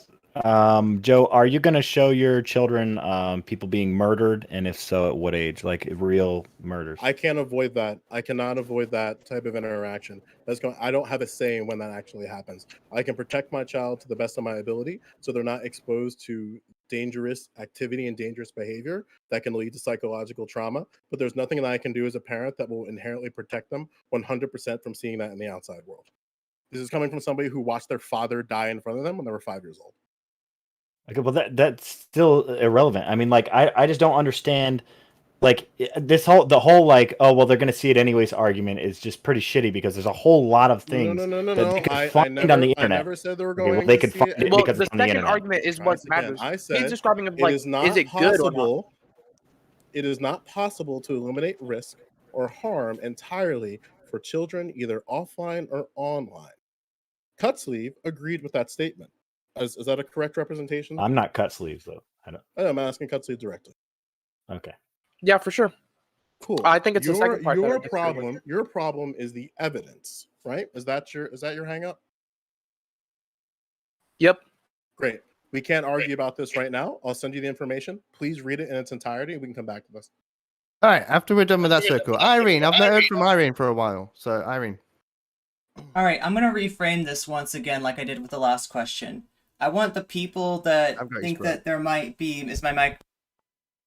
My mic is not. Are we Oh, good? you're good. You're Okay, good. cool. I saw the hand waving, so yeah, I was trying to figure. Okay, anyway, let me reframe this question like I did the last one. Okay, I want people that think that there's harm coming from children being exposed to sexuality either at Pride or a Mardi Gras parade or wherever the fuck you think it's happening to point out where it's fucking happening. Joe rightly pointed out that the law is against the kind of display that you're talking about. So what you're talking about is literally against the law. It's something that if it happened, ostensibly, yeah. Again, no comment shit. Like, unironically, you can touch grass because law does not affect morality. When asked what should be done and not what will be done, you have to Actually, ask cut of sleeves. the That morality. law, that argument you're making is completely moot here. Can you shut off your headphones, cut sleeves? I'm hearing myself through your Someone's got an echo. Yeah. Okay, so yeah, what I was trying to say is like it doesn't have to do with like the idea of morality versus the law. The law prevents the immoral act that you're worried about from happening. If you think that kids seeing this kind of stuff is an immoral act, I'm saying it's not a problem. Now it's on you to show me one fucking instance where anything has been a problem, where children have been exposed to gross, horrible shit, and don't fucking give me that Lauren Southern picture that has nothing to fucking do with Pride. Show me the harm, otherwise this is a fucking witch hunt. This is a goddamn moral panic, and I'm not gonna put up with this shit, okay? I wanted to ask, where was that picture? Where did that come from? I even drew a little flag. It's Spartacus. that picture is from the Folsom Street Fair, which is a different. I apologize. I was just asking. I was just answering the question. Okay. I was just answering the question, Karen. Jesus. Answer the question. I'm next. All right, Karen. Answer the question. No, I'll let you answer the question. It wasn't anything get him, Pride. champ. It wasn't I was just anything saying that Pride the photo related, was or from Folsom Street Fair. It was not taken at Pride. Folsom Street Fair is a different kink specific event that's held in San Francisco, and it's like kink. Like, so that's where you see all the people like in the full leather getup. That is not Pride. Separate event. Also really fun.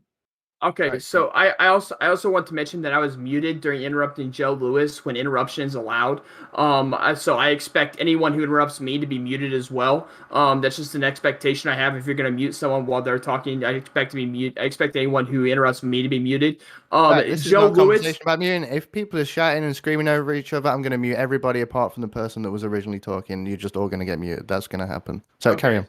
So J0e Lewis, I find it absolutely abhorrent that you're going to use New Jersey laws to argue against America. We're talking about America now, not New Jersey. New Jersey is literally the smallest state when it comes to the amount of ground it has, maybe not the amount of people it has, but it's literally one of the smallest states when it comes to ground. So if you're going to argue about New Jersey, let's argue about New Jersey, but we're not talking about New Jersey right now. Talk about America in total. So for you to use New Jersey laws to argue against what Cutsleeve is saying, I find that extremely bad faith, Joe. I've talked to you before, and I've got like coherent stuff, but that's not. No, you're the one being incoherent. No! Oh my god! Oh no!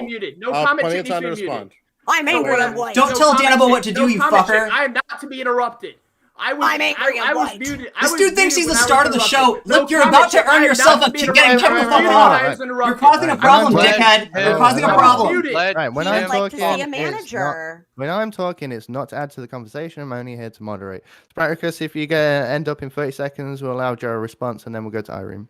I will end it in 30 seconds. So this is absolutely disgusting, J0e Lewis, for you to say that you are arguing against the actual topic, which is America, and bring up New Jersey laws is absolutely disgusting to ignore the rest of the 49 states. okay? You are bringing up stuff to try and have Cut Sleeve argue against, which is absolutely not what happens the rest of the 4 United States. So I'm glad New Jersey has those laws, but New Jersey isn't America. And maybe a part of America, but just because New Jersey isn't a part of America doesn't mean it's the entirety of America. So for you to argue that against Cut Sleeve and try and have him argue against that is absolutely abhorrent and of bad faith. That was the stupidest shit I have literally ever heard. That was so fucking bad. No, yo, I think it's my turn next. Okay, so so here's the deal. J0e Lewis cited New Jersey state law. Do you know for what reason? Because we're talking about state laws that get implemented. The federal law here is not applicable. J0e Lewis chose one state out of the 50. That's pretty fucking representative. Do you think that New Jersey is going to be like, okay, we allow this, this, and this, and the rest of the states are like, nah, dude, just fucking have at it. You wanna fuck in a public park? Go do it, dude. No, it's not that different. J0e Lewis picked one thing to give as kind of an example, and yeah, New Jersey law is applicable because in New Jersey, that is the law. Like, you know, when you don't have a federal law, the state, or actually, yeah, the state laws, you know, are the ones that are applicable. So yeah, no, I don't want to hear this shit about like, you know, J0e Lewis is obfuscating by choosing a state law. Do you think that a federal law would somehow be better? He chose the applicable law. Okay, I'm no ad homs. I'm cutting myself off right here. Every single state has public indecency laws. Every single state. Yes. It doesn't matter to the question of should a thing happen or not. I was asked It directly doesn't about happen. this. That's the problem. I was asked directly about this. That's not the question, Chase. Go ahead, Jim. I'm more than happy to respond to what Sprouticus said. When we are dealing with a local situation like Pride across 50 states, it's important to look at the laws that those states go by.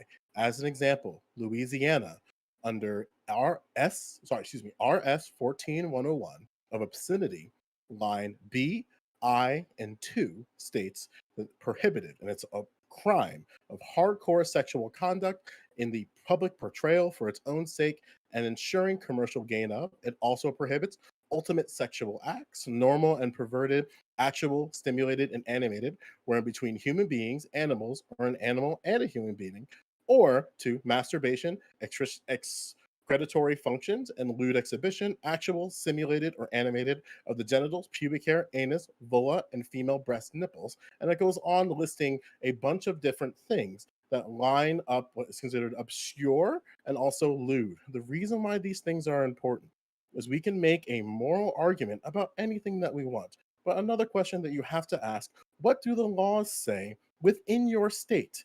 Because every single state is going to have different expressions of this, which is why I said, if you have a problem with lewdness and the public display of sexual activity, you should look into the laws that exist within your state, because you're not going to see a federal mandate of lewdness across all 50 states. What you are going to see, is what I'm trying to describe to the best of my ability, is different laws that go to different extents, that have different types of wording around the very thing that we are afraid of seeing in public.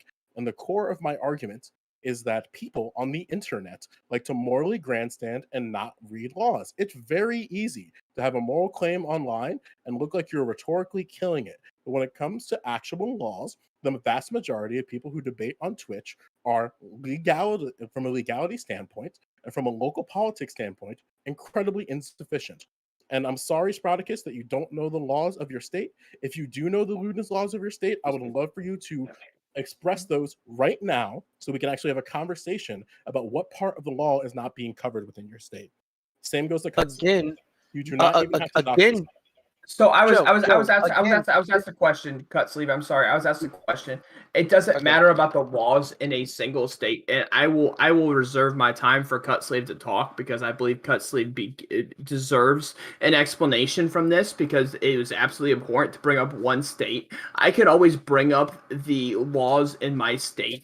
The issue is that what happens at these, either whether they be against the law or whether they be for the law, it doesn't matter. What is happening is we're having a moral debate, not a law debate, because laws are different from morals. So we're having a moral debate on whether or not this should be allowed.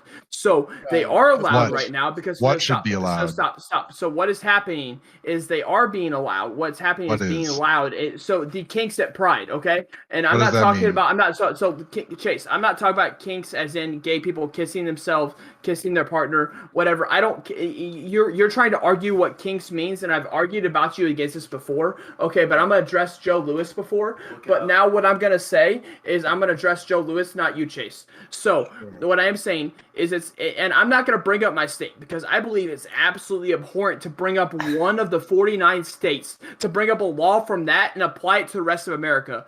I yield my time to Cut Sleeve. So Wait, me- before Cut Sleeves or before Joe responds, I'm going to hit Cut Sleeves with a steel chair. I want Cut Sleeve. This is a challenge for you, Cut Sleeve. Give the best faith argument in favor of Joe's position that you possibly can. See if you can do it, Cut Sleeve. If I could, he's saying that we have to look at the state law by individual circumstances to see not if a thing is moral or not, but to see if it's happening. Because if the level of risk is 0% that it's not happening, then we should worry about it as a moral cause. Pragmatism comes before morality. We have to know if a thing happens before we can decide if it's moral or not. I don't think that is. Joe? That's not my argument. Go ahead. Would you like to restate your argument, Joe? When we are looking at kink and pride, every single pride event is going to function within the state legislature and the local municipalities. So if there's something that you feel exists, you have to look at the laws and ask the question, do they exist? And if they do exist, what are you doing in order to make sure they don't exist anymore? One of the problems is that when we look across this argument on the internet, is that a lot of people don't know their state and local municipality laws around the very thing that they think exists. So they use the moral argument because it's very easy to make a moral claim without knowing the politics within your state. Real quick question. Really quick. This is really quick. Wait, not just Are pedophiles? pedophiles? Hold on. Are pedophiles criminals? No. Okay. What? Wait. What? Who the fuck said no? It's what? What the? What? I always distinguish like. It wasn't even for you, but I mean. Can we please not go down this road? I'm so scared. Yes. Do criminals fucking follow the law? Hold on. Sure. The answer is yes. I don't want to fucking take up all the damn time. Do you think that criminals follow the law?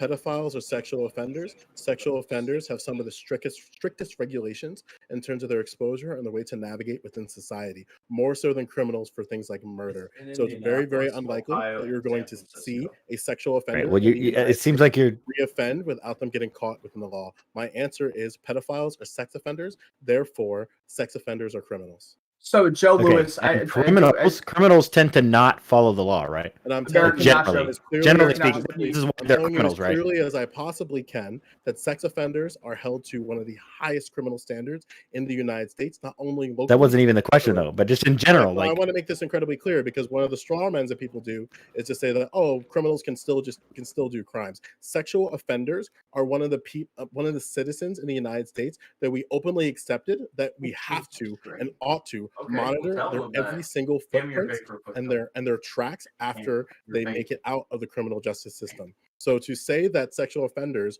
reoffend in the same way that criminals of murder do vastly oversimplifies the sexual offender registry and other things laid out by the FBI, CIA, and other local state legislatures and just the criminal justice system broadly. So I don't want to go down that road because sexual offenders are monitored more than people for murder and other acts of crime. So Nacho, would you yield your time to me, please? Would you yield your time to me? That was my question, though. Okay, so I take that as Nacho yielding his time to me.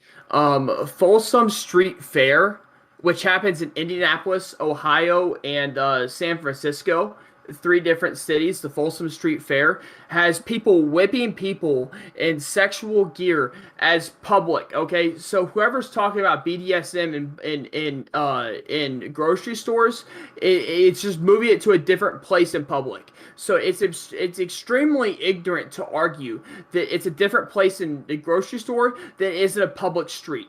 Extremely ignorant to argue that fact. So I'm still talking, please. So the Folsom Street Fair, we're going to talk about that specifically right now. So is that pride? So J0e Lewis, do you agree with the Folsom Street Fair? I cannot speak on Folsom Street Fair because I've never been to it. Have you been to Of it? course you can't. No, You I've should seen go. it in I've been. Indianapolis. I've seen it in been. Indianapolis, and it's absolutely Have you disgusting. been to Folsom Yes, I've Street seen it in Fair? Indianapolis, and it's absolutely disgusting. So you have attended a Folsom Street Fair? Yes, I live outside of Indianapolis. I've seen it in I- We're Indianapolis. learning It's so absolutely much about disgusting. Sproutacus today. He said yes Is the oh my answer yes? god. I No, wasn't I live attending. around I wasn't you. Said attending yes in 3 support. times. I Is was. the answer I wasn't yes? attending. So I wasn't I take attending back in everything support. I said. I was there, and it happened to be in Indianapolis when I was there. So will to take argue that as whether or yes not I and was you can. attending, I wasn't attending, but I was there. So to argue. So I'm not going to listen to you then. So you're Both not of gonna us are listen because I functioning- saw both it? of What us the are fuck? functioning. No, Both seriously, of us Joe are. Lewis, No, are you let me make seriously this gonna be clear that to you. ignorant to Let say me that I make was this there clear. Let me White make when I this wasn't clear. attending? Are you Sproutacus. fucking kidding me? We are White both going to male argue brain. about an event neither of us have attended. So we're just going to make. No, Wait, no, he I said was he did there. attend. I was there. He said I he wasn't did a part of attend. the event, Okay, but I can we was stop the there. shouting What the match? Can we fuck? stop the shouting match? All right, Sproutacus. right. Right, can I throw it to Maddie, Wait. please? Who's making some very funny gestures. Well, wait, that I don't think you I got want to Maddie finish the statement. I want Maddie to explain the gestures. I'm not sure what's going on over there. Come on. Oh, I was singing a song. My brain Well, I detached think from I've my heard it body before. briefly. It's a good. I mean, it's a classic. Yeah. I performed it last time I was here. Too much fanfare, so thank you to the fans. It's called White Male Rage, and it's beautiful. And that's just like I just felt inspired by this panel to sing it again. So Okay, so you've been to Folsom Street Fair. This is the question. I have. Okay. So would you Yeah, like to respond to Sprout about his point on the Folsom Street Fair? Yeah, I mean, listen, I know at least here in San Francisco where it originated because it's named after Folsom Street in San Francisco. I at least know that for most of the parts where they have people like demonstrating kink, most of those parts are already cordoned off to 18 and over. There's some, I think what that photo that's passed around, what it ended up being was like, there were guys heading back to their car. Like they weren't in like the main parade or whatever, because that really isn't something that like kids go to. And someone like was taking a picture of it. But yeah, like at least here, anything that's overtly sexual besides just like what they're wearing, that's already cordoned off so that it's 18 and over. And honestly, it's really fun. And if you ever need like fitness goals or something to inspire, like some inspiration, because I wish I looked not only do I wish I looked as good as the guys that are wearing leather and like, you know, little spanky panties in public, I wish I had the confidence of like the gigantic bears who are also wearing those exact same like spanky panties, because I'd be unstoppable. So if you want inspiration either way, check out Folsom Street Fair. It's great. Sprout, and then cut sleeves. So the Folsom Street Fair is not age restricted. You can't age restrict the public square. That's kind of how it works. You can't check an ID to go on a public street. Yeah, that's not how it works, Chase. You can't age restrict the public street because there's a whole bunch of stuff. There's a whole bunch of businesses that are on that public street that aren't age restricted. So if you're trying to go to one of those businesses, if you're wanting to go to one of those businesses, it's not age restricted. You're not blocked from going to one of those businesses. So this is absolutely disgusting, and I find it absolutely abhorrent that the left is defending this shit. Like, it's absolutely abhorrent that people can just sit there and tie someone up to a literally like an X in the middle of the street and whip them in front of kids. It's absolutely abhorrent and needs to be stopped. Chase, brief response, and then sleeves. Okay, all I'm going to say is I'm just going to give you an example completely unrelated to Pride. Madison, Wisconsin, every year used to have big riots on State Street on Halloween. They literally cordoned off State Street, ID'd everyone at the door, and charged admission. In order to go on the street, you had to pay an admission fee and get a ticket. This happens at events all over the place. Sleeve. For sure. So specifically on to back to Joe and I think Maddie's point. Firstly, Sproutacus said on 3 different occasions that he was there at like the place where like the event took place. But also I disagree with the framing. I don't think you have to be at a certain event or a certain place to have comments on their certain event or a certain place. I think many people had comments on the January 6th rally or riot or whatever you said without people actually being there. Even if you were there, you can have comments or you can have video of a thing and you can have, comments about it that that you weren't there to experience. So I disagree with that framing. But second, I can concede all of your premises, including the Stillman chair, that like it's like everything that Sprouticus is talking about is legally banned.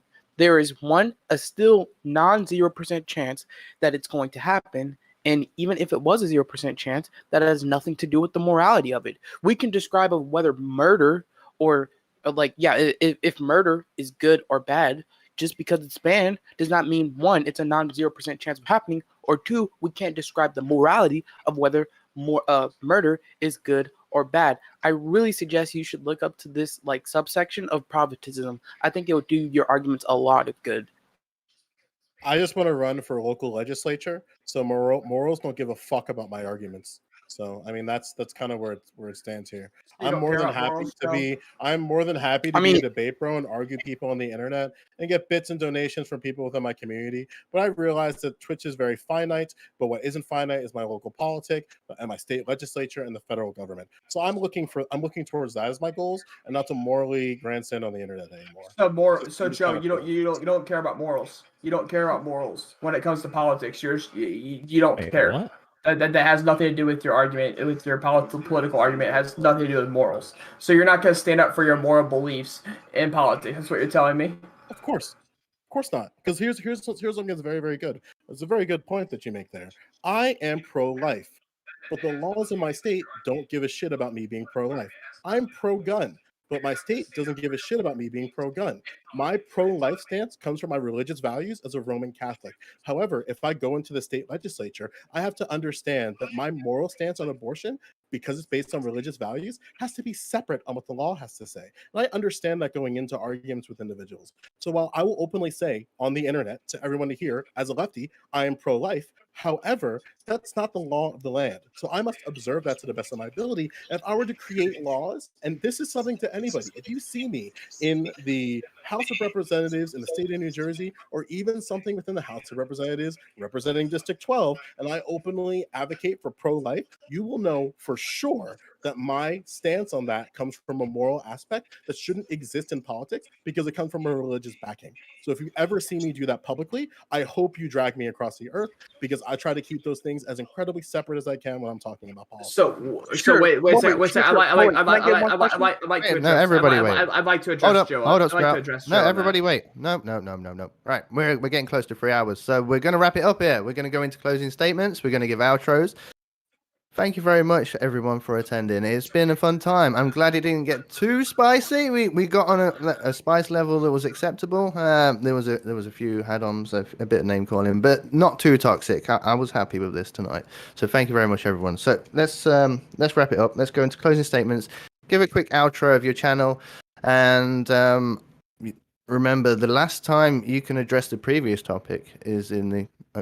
We missed it. But if you want to shout out Lego doing Batman, more or do not?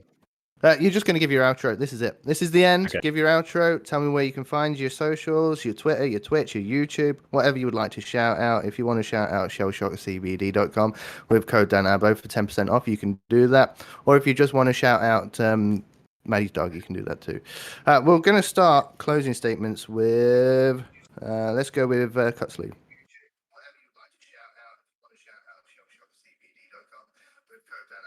Yep. So my Discord is Cutsleeve. That's the best place to find me. I never reject any debates. Now on to the topics. Intelligence for the lefties still caps out at triple digits. Their argument of, whether legality and morality should mix, it's in the subsection of Protestantism.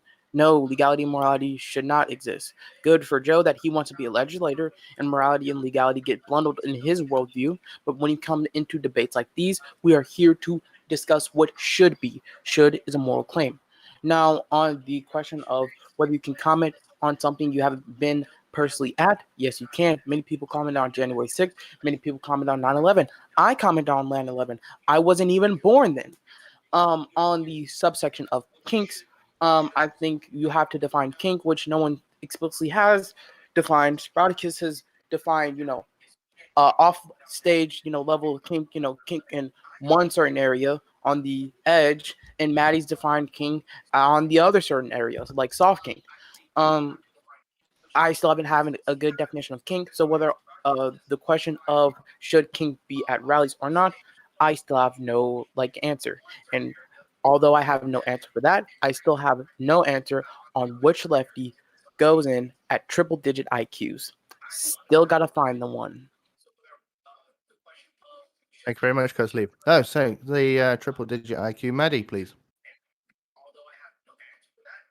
Yeah. Is this in an echo somewhere just before me? I think it's from I don't know whose it's from, but I hear it. I think it looks like it might be coming from Sprouticus. Because that seems to be the one lighting up. Yeah. I'll mute myself. I'm sorry. Yeah, no worries. But yeah, so Kink at Pride. I truly hope this is the last panel where we have to talk about this issue that comes up every year and is brought up by the same right-wing homophobic garbage people that get triggered because they might see boob or ball, as if that is enough to just send them down a hallway of sorry, horrors. guys, you had to deal with this. I really am. It's disgusting. You're not muted. You're not muted. You're not muted. You're not muted. You're okay. Okay. I too would like to apologize to his users for having to put up with this. What a day. But yeah. So I don't know. It seems like it'd just be really easy to talk to your kids if you plan on bringing them to a Pride event.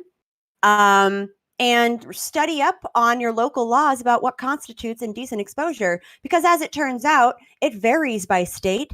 It varies by city. Hence why bringing up New Jersey was a good thing, because it highlighted that there are differences within these beautiful United States of America. That's things that constitute indecent exposure. Wouldn't you happen to know it? It's different in different places, which what a riot. Could you imagine? So yeah, don't be afraid of boobs. They're not going to hurt you. They're not inherently sexual. They actually are meant to feed kids, which is just fucking crazy, right? So yeah, I'm Maddie Cakes. Hello. This was wonderful. Danabo's the best. I love everyone on this channel who agreed with me, and people who disagreed with me can come around sometime. I hope the doors are open. Maddie's here to welcome you to the left and embrace you with open arms. I promise you the water's great. Okay. Thank you. Thank you, Maddie. Nacho. Okay. Wait, can you hear me? Okay. I thought I muted myself. So again, I don't think any of this really makes a difference in what my main point was, which was that if we want to continue to see Pride grow and have support, that we probably should place these things behind a 18 and up event or a after party or etc.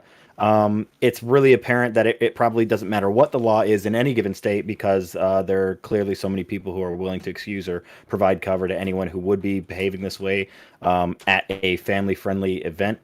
I think that especially if these things, which, I have been to 2 of these events when I was in high school, although I do live in a red state, everything is probably a lot more well-behaved than maybe in a larger city. It was a pretty small town area. So I don't even know if you could really call this an event to scale to something like San Francisco or New York City, etc.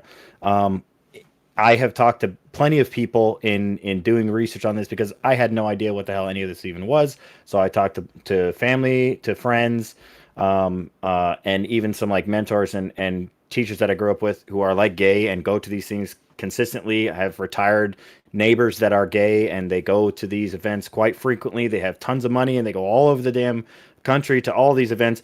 And most of them are on the general consensus that this probably isn't a family friend. This is probably not something they would bring their kids to. Now they go to much bigger places. So, and you kept saying that this is only being brought up by, conservatives, whatever. This is something that gets talked about every year around this time. And it's not just conservatives. There are people who are in the LGBT community. There are people in the gay community who feel like that that this event is kind of being hijacked by others.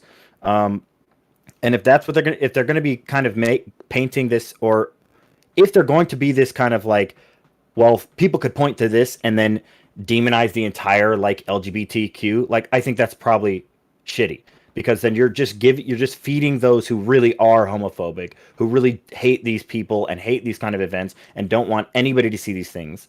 So you're just fueling them up and giving them a reason to say, like, no one should ever attend these, no one should bring their kids, etc., etc. So if first of all, if these things are not happening at your local events, that's probably a good thing, and you should probably try to keep them that way.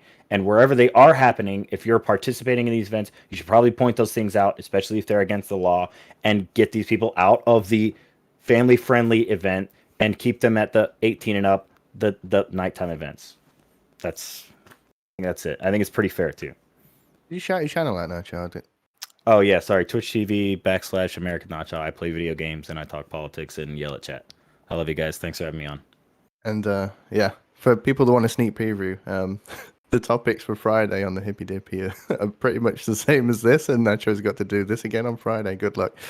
Thank you very much, Nacho. Let's go to Joe. Yeah, you can follow me on Twitch and Twitter, twitch.tv/J0e Lewis. The O is a 0. I want to make something a little bit clear because I did have an abortion take that's very antithetical to what leftists on the internet talk about. And I just want to make my stance on the morals of things and the laws of things very, very clear. There's certain parts of my morality that I've let go because, as an example, for abortion, I can be for abortion all they want. But if I believe that it's a woman's choice to do that, then my take in the matter doesn't fucking matter. And the law pretty much upholds that within my state. So a woman has a right to an abortion. But I'm pro-life. Holy shit, I can keep these two things separate. Because if I inject my moral opinion on that thing and put that into law, that's antithetical to what I stand for politically. Now, something that really concerns me is that the internet continues to have these easy moral conversations online. And that's totally fine. That's just not where I'm at, where I am. So we can set these kind of things of like, well, we ought to talk about the morals of this thing because we're in this sort of structure and what have you. I'm just choosing not to play the game. That's all. I'm choosing not to play the game because I'm tired of the game. I want to see conversations move somewhere that actually is of substance, which is why I bring up the law in a vast majority of my arguments. The only one that I won't use a law for is titties. Fucking titties are based, asses are based. My girlfriend has a dump truck and some big old booba. I'm doing pretty good over here. With that being said, kink's fine. There's regulations around it within these things at pride events. There's laws that protect it, and there's also law enforcement within there that make sure that these things don't happen in the way that people are afraid of, right? And then when we talk about the extrapolative, right? What if I see BDSM and my GameStop? And it's like, okay, cool. This is what 911 is for, and why we have indecency laws. And it's beholden on you as the individual who sees that in order to call that thing. Yeah, it's a cop take. Really, really shitty, right? So at the end of the day, I'm just trying to make sure that we build better arguments about things, because a lot of the things that we are talking about online involve local politics. Pride is a local politics issue. It's not this federal thing. You're not going to see some federal regulation on pride parades, but you might see some regulations from the organizations who run these events. So if you have an issue with something that you see at Pride, reach out to the individuals who run these events and make those concerns heard. As somebody who has DJ'd close to 30 Pride events, I have never seen a dissenting opinion at these meetings. And the people who organize the events in Jersey are very open and transparent about what happens at these events. I'm sure that it exists in other states outside of New Jersey, but you dissenting opinions don't show up to these things anyway. So like I don't know what to tell you. Like, I can tell you 1,001 times to go to your local legislature to complain about laws you don't agree with. I can tell you 1,001 times to go talk to the community organizers who run these events, but for some reason, you don't listen. I don't know what else has to be done at this point. I mean, have fun arguing online, I guess, but that's all I got. This was fun. I'm only mad at your brains. I'm not mad at you. Okay. Thank you very much, Joe. RD side. Muted. And all over the internet. So I probably won't like Pride isn't really something that I would go to, so I can't really say whether something happens at it but I'll take people's word for it. But yeah, at the end of the day, it's just not a huge issue in my book, so whatever they want to do or whatever they want to allow is fine. But yeah, that's pretty much it. Thank you, ID. Chase. Yeah, so this topic honestly was just pretty sad for me. I know it felt like I was trying to harp on a definition, but that's because kink in the past has been used to describe any kind of deviant sexual activity. And homosexuality definitely used to be considered a deviant sexual activity. And Sprouticus, I hate to break this to you. I know I'm a catch, but I'm not looking for women. People keep trying to send me their nieces. Please send nephews, for the love of God. Seriously. Yeah, I'm the big gay, it turns out. I know I'm tragically straight passing. It's a problem. Someday maybe I'll get over it. I really don't understand what happened in this conversation. I really think that it would be easy. You'd think it'd be easy to have this kind of conversation. But instead, it seems that we're just falling back on people should be ashamed of themselves. And I should be ashamed of myself. And I haven't been to that many Pride events. And the reason is because growing up, I was ashamed of myself. There are people in my family who have absolutely no idea that I'm gay. I have friends that have absolutely no idea that I'm gay. I'm pretty open about it at this point, but it's not easy. And the idea that we should say that drag queens or people who want to dress in leather or whatever should be ashamed of themselves and shouldn't be able to, go to an event that is specifically about them trying to exert their pride, is just sad.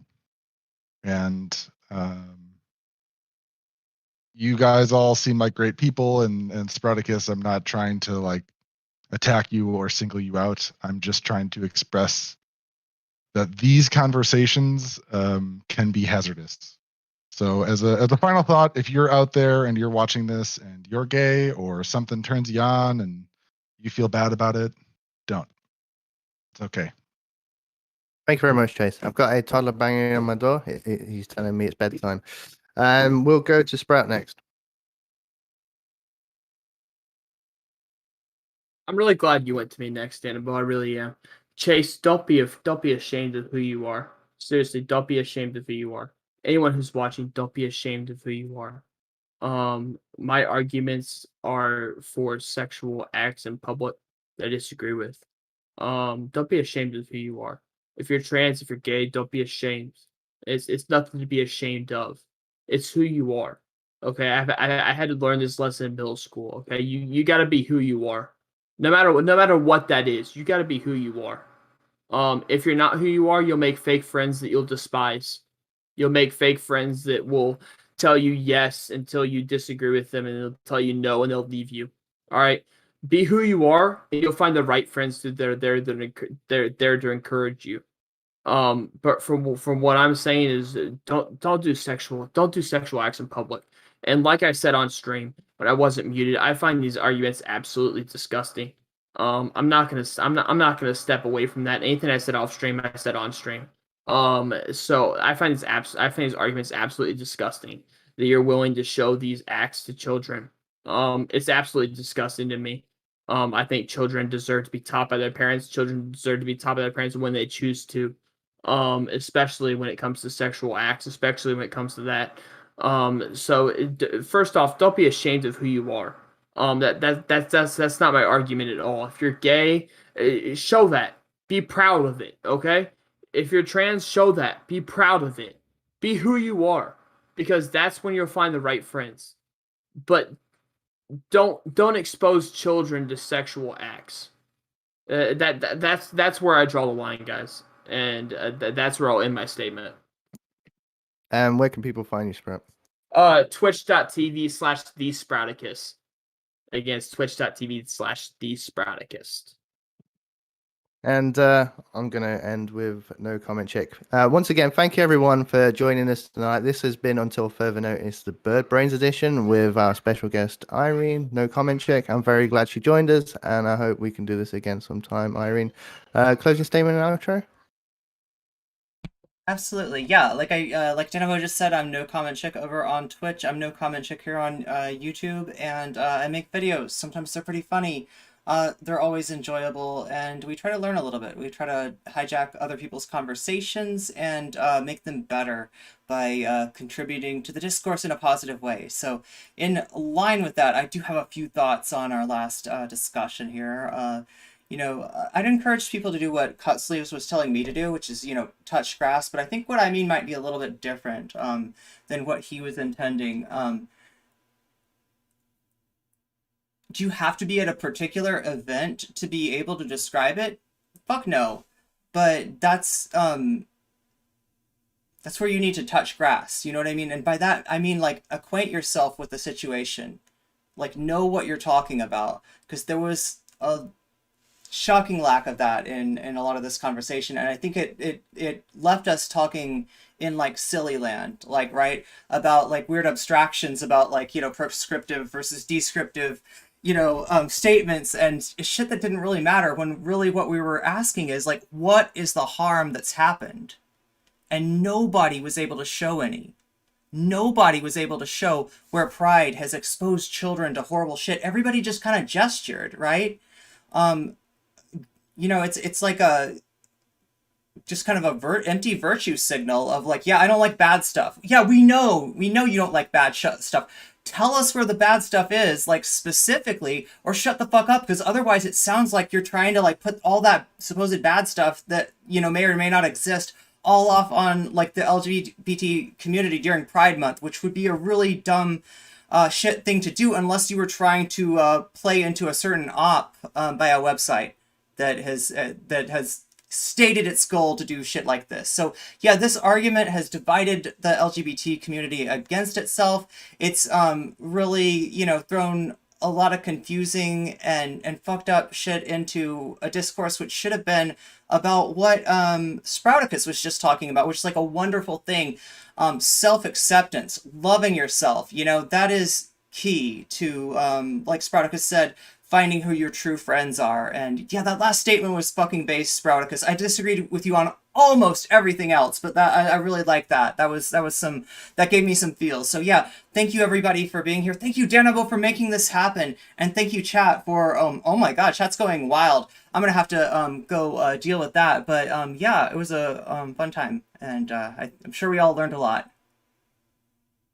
Once again, thank you very much, everyone. Thank you, Irene. Thank you, Chase. Thank you, Maddie. Thank you, Joe. Thank you, Sprouticus. Thank you, RD. Thank you, Nacho. And thank you, Cut Sleeve. Until further notice, we are now closed, and we'll see everyone again soon. Thanks again, everyone. Have a good night. And happy Memorial Day. Thank you for your service. Thank you, Danabo. Well, it looks like we've got a lot more. Oh yeah, let's get out of Danabo's Discord here, so I'm not spamming people's earlobes. There we go. We'll get out of there, and then we'll get out of the whereby. These things you actually have to, exit out of, or else you just stay in there. Here we go. All right, so yeah, we are out of Danabo's whereby. We are out of the Discord. I can talk to you. Hey, what's up? We've got so many new. Oh my God, what's Minnesota Mike doing up there? I have no idea. Welcome. I guess you're not my usual crew, like ideologically. Maybe you have like a few differences, of opinion with the no comment chick community. But I'm so glad to have you here. And as long as you're going to stay here and spam the N-word in my chat, I'm going to keep talking to you because you're actually raising my views. And I'm completely fine with that. So yeah, go ahead and spam. And what do you want to know? Like, oh yeah, what do you want to know? Let's ask the trolls some questions. That's what I do with nicer trolls. So peaceful up here, but now that's what I do with trolls that aren't like absolute fucking pieces of shit. Jesus Christ, you guys are worse than J0e gang. Do you realize that? You're worse than fucking tankies. I don't know if you like tankies, if you're like pro-tanky or anti-tanky, but you're worse than them actively. No, I shouldn't be like insulting you. You like that too much, right? You want a girl like me to insult you because it does something particular. Specific, weirdly specific even. Weirdly specific. Yeah, you know, yeah. Hey, Black Alistair. Oh my God, there's still people. There's still people. Is Chase in there? Oh my God. So sorry. Usually my chat is not full of racist spam. That's like a today only thing. It's a special limited time offer by a bunch of really good friends that we've just made. Like a troll is just a friend that you haven't formed a parasocial bond with yet. So just keep on hanging out here and we'll make that happen for you, okay? Because yeah, I don't know. I think you're here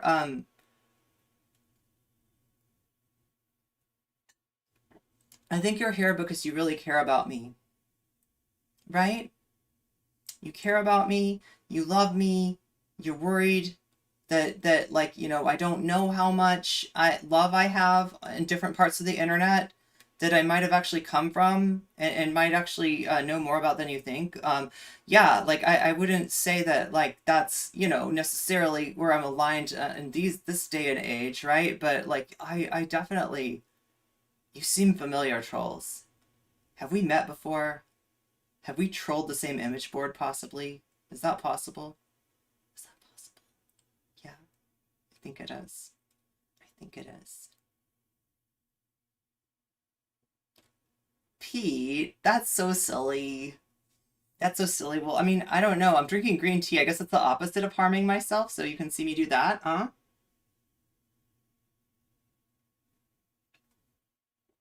Meow.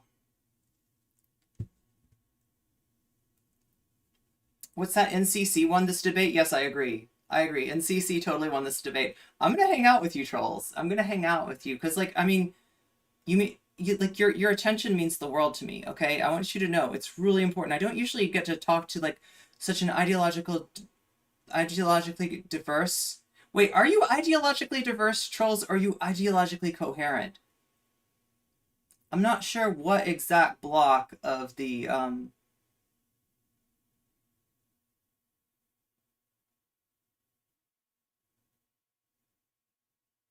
what do the trolls think about politics, okay? Okay, so like answer first question. Trump good, Trump bad. What is your take? Donald Trump good, bad. Which one? I don't want to know about whatever you said that's spelled with a PH. I want to know about how you feel about Donald Trump. You don't care about Trump. Is he irrelevant? Is Trump irrelevant to you? I would just like to get a better sense for who I'm talking to, right? You know, since you spent the time and energy to put this thing together for me. Yeah, like that's what I'm kind of asking.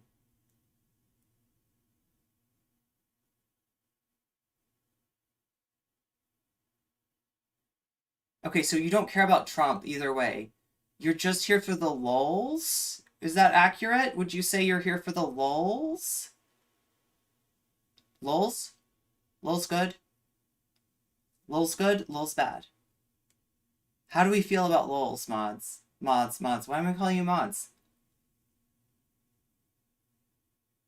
I don't think it's a DGG raid. It's no, there's no way. It's not a DGG raid. Oh my God, why am I even getting gaslit like this? Like that's a reasonable, oh yeah, like Dick, wherever the trolls say they come from, that's probably where they come from. No, that's totally not somebody that they hate and they're trying to set up and like, yo, what do you think? I'm gonna go off and cancel DGG now? Like, yeah, like that's how cancel culture works, yo. Trans people are magic. We can wave our wands over shit and cancel it. It's just like, all right, no more DGG. Yeah, that's you got it. You got it. Double kill, right? You trolled me and then I go and cancel like Destiny because that's how shit works, right? That's how shit works. Okay, so here for the lulz or no? This is disappointed. Hoping you enjoyed tonight. Open to any criticism? I mean, yeah, no, I don't really. You did good, danabo. That's what I'm trying to say. That's what I'm trying to say. You did good. I'll talk to you about specifics later on, but yeah, no, you did really good, and you know, you had something to work with. I think it was very entertaining. I think Sprouticus has a big future, a possible future hippy dippy. What do you think, Danabo? I'm seeing like hippy dippy material there, right, with Sprouticus. So thumbs up for lols. Okay, cool. We like lols at least. Okay, that's something we agree on.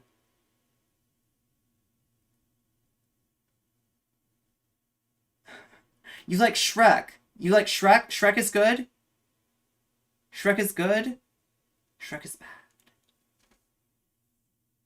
How do you find Shrek? Oh my god, why did I ask it like it was German? I don't know, chat. I'm sorry, my brain works in many languages, unfortunately.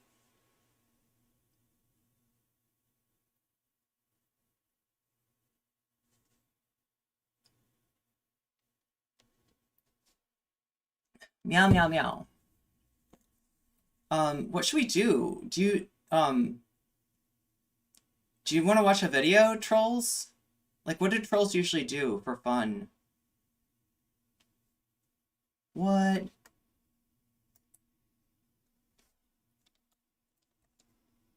What do you usually do for fun? Like, what do you like to watch, yeah?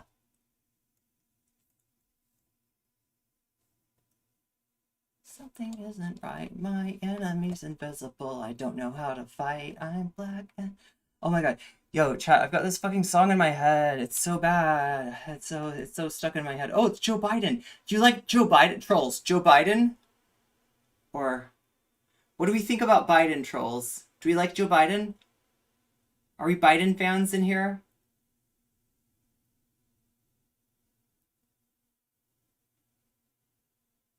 Lolcows? Yeah, lolcows are great. I like watching lolcows too. Okay, we should probably watch some lolcows, right?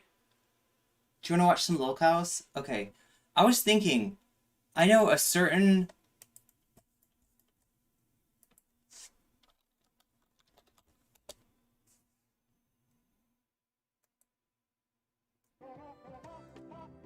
Oh wait, that's not nearly enough ye. Okay, chat. That's not nearly... We need more ye. There's not enough ye. There's not enough ye, okay? Let's see if we can get more ye this way. What's the one where it speeds up? There's one where it speeds up.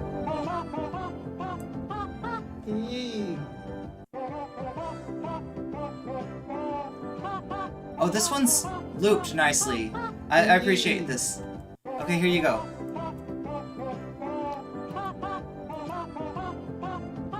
Is this lolcow enough for you?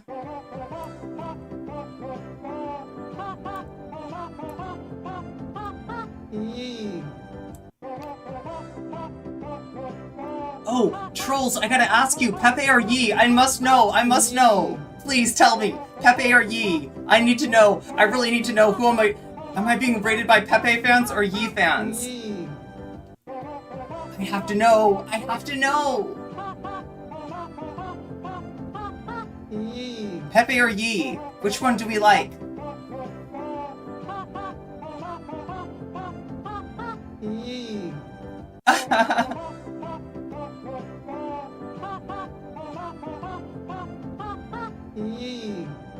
Pepe always wins, says Pammy. Thank you, John NYC. Glad you're back in the game too as a commenter.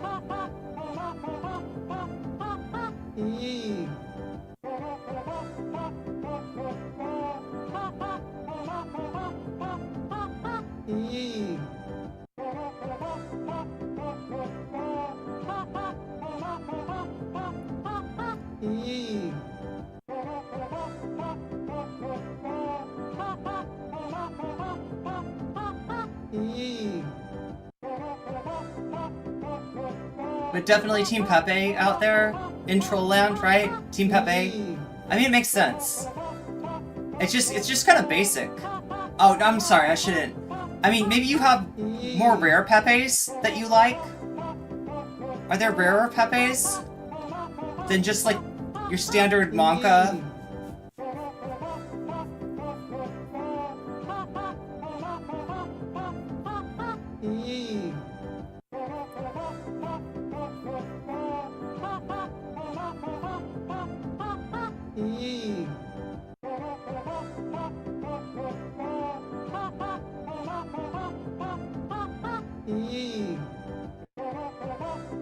I'm sorry, chat. I'm having a very absurdist day for some reason.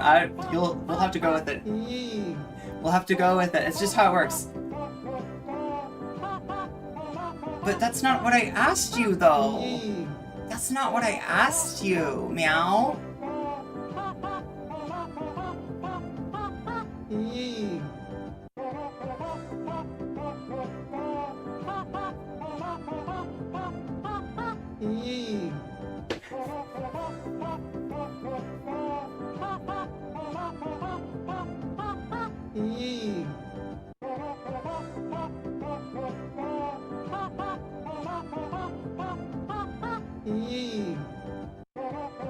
Like, you have no idea, trolls. You have no idea.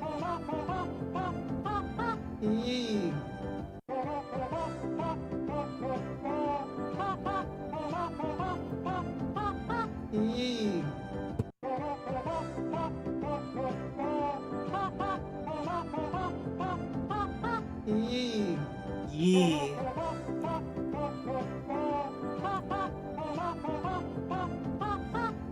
Oh my god, there's so much shit that I can't actually show you. Because it's copyright.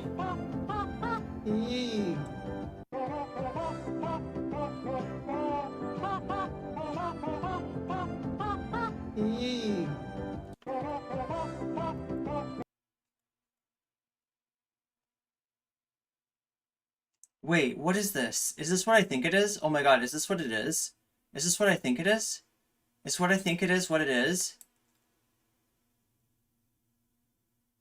Is this what I think it is?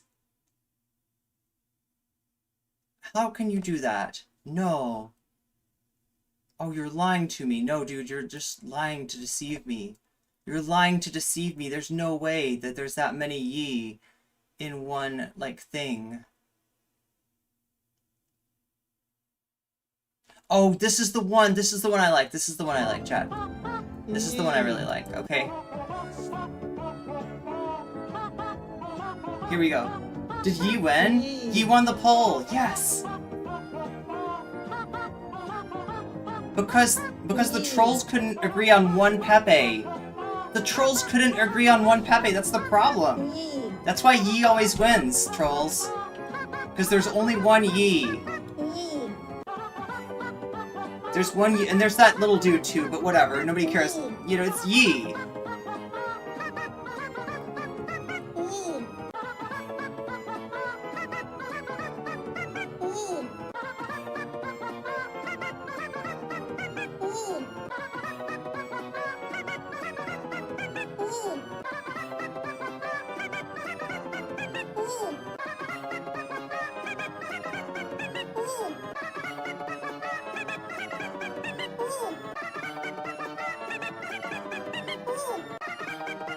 The main thing is the Yi. Exactly, exactly. Yeah, so we can all agree on the Yi. You're all, like, on a different Pepe. Because you're a bunch of hipsters. You're a bunch of hipsters. You gotta have the rarest Pepe of them all. And that's why you'll never win. What I'm saying...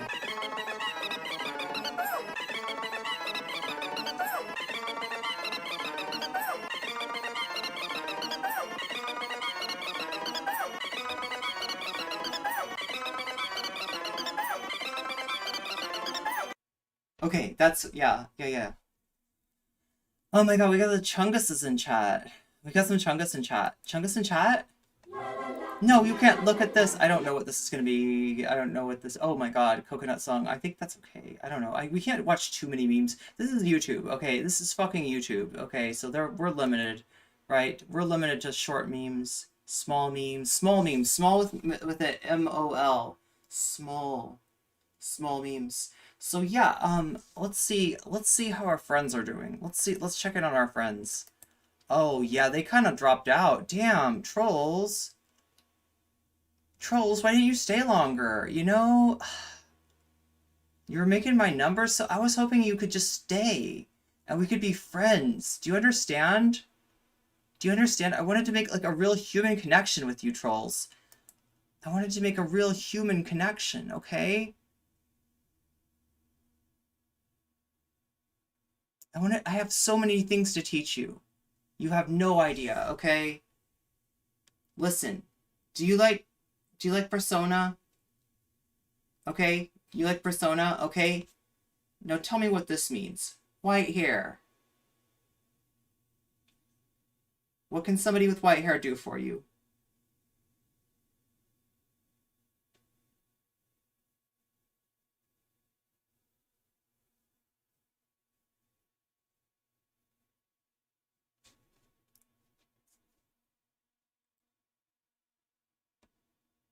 But yeah, thanks for adding to our ban list, I guess. At the very least, it's a sad shame that I'll never see you again. At least, wait, yeah, how does that work? Do they still can watch? They're still watching, maybe? I don't know, they just don't count as viewers anymore because they're like banned and stuff, and I'm confused, really? Oh, it's my brain telling me that. Thank you. Well, if it's my brain, I must listen to you. My brain would know if I'm confused, right? My brain, can you tell me anything else? Oh my god, you got banned. You got banned. You all got banned. You're just like, you can't just chill out and fucking hang. You can't just hang, right? You just can't just hang with me. You can't just chill.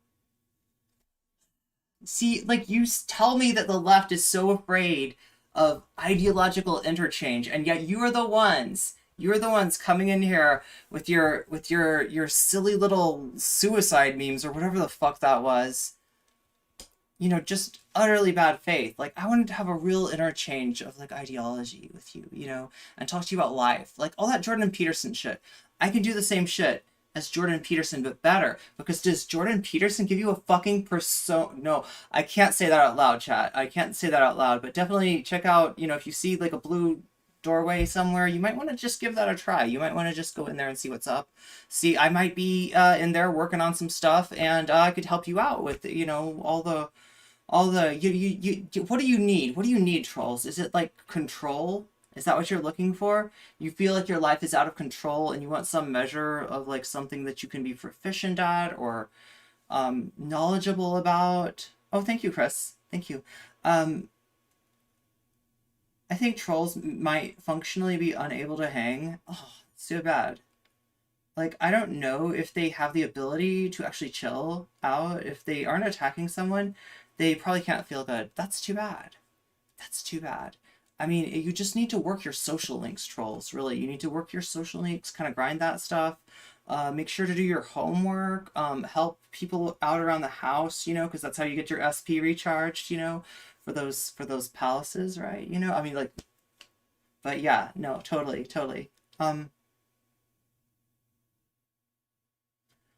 All right, well, I think our trolls are gone for now. Anyway, that was really fun. I'm glad they hung out for, like, as long as they did and, like, raised my fucking average views. Wait, are we going back up? What the hell? Are there more trolls? No, I don't think so. I think there's, like, this is, like, a legit, like, people are like, what the fuck is going on? Okay, so here's what's going on.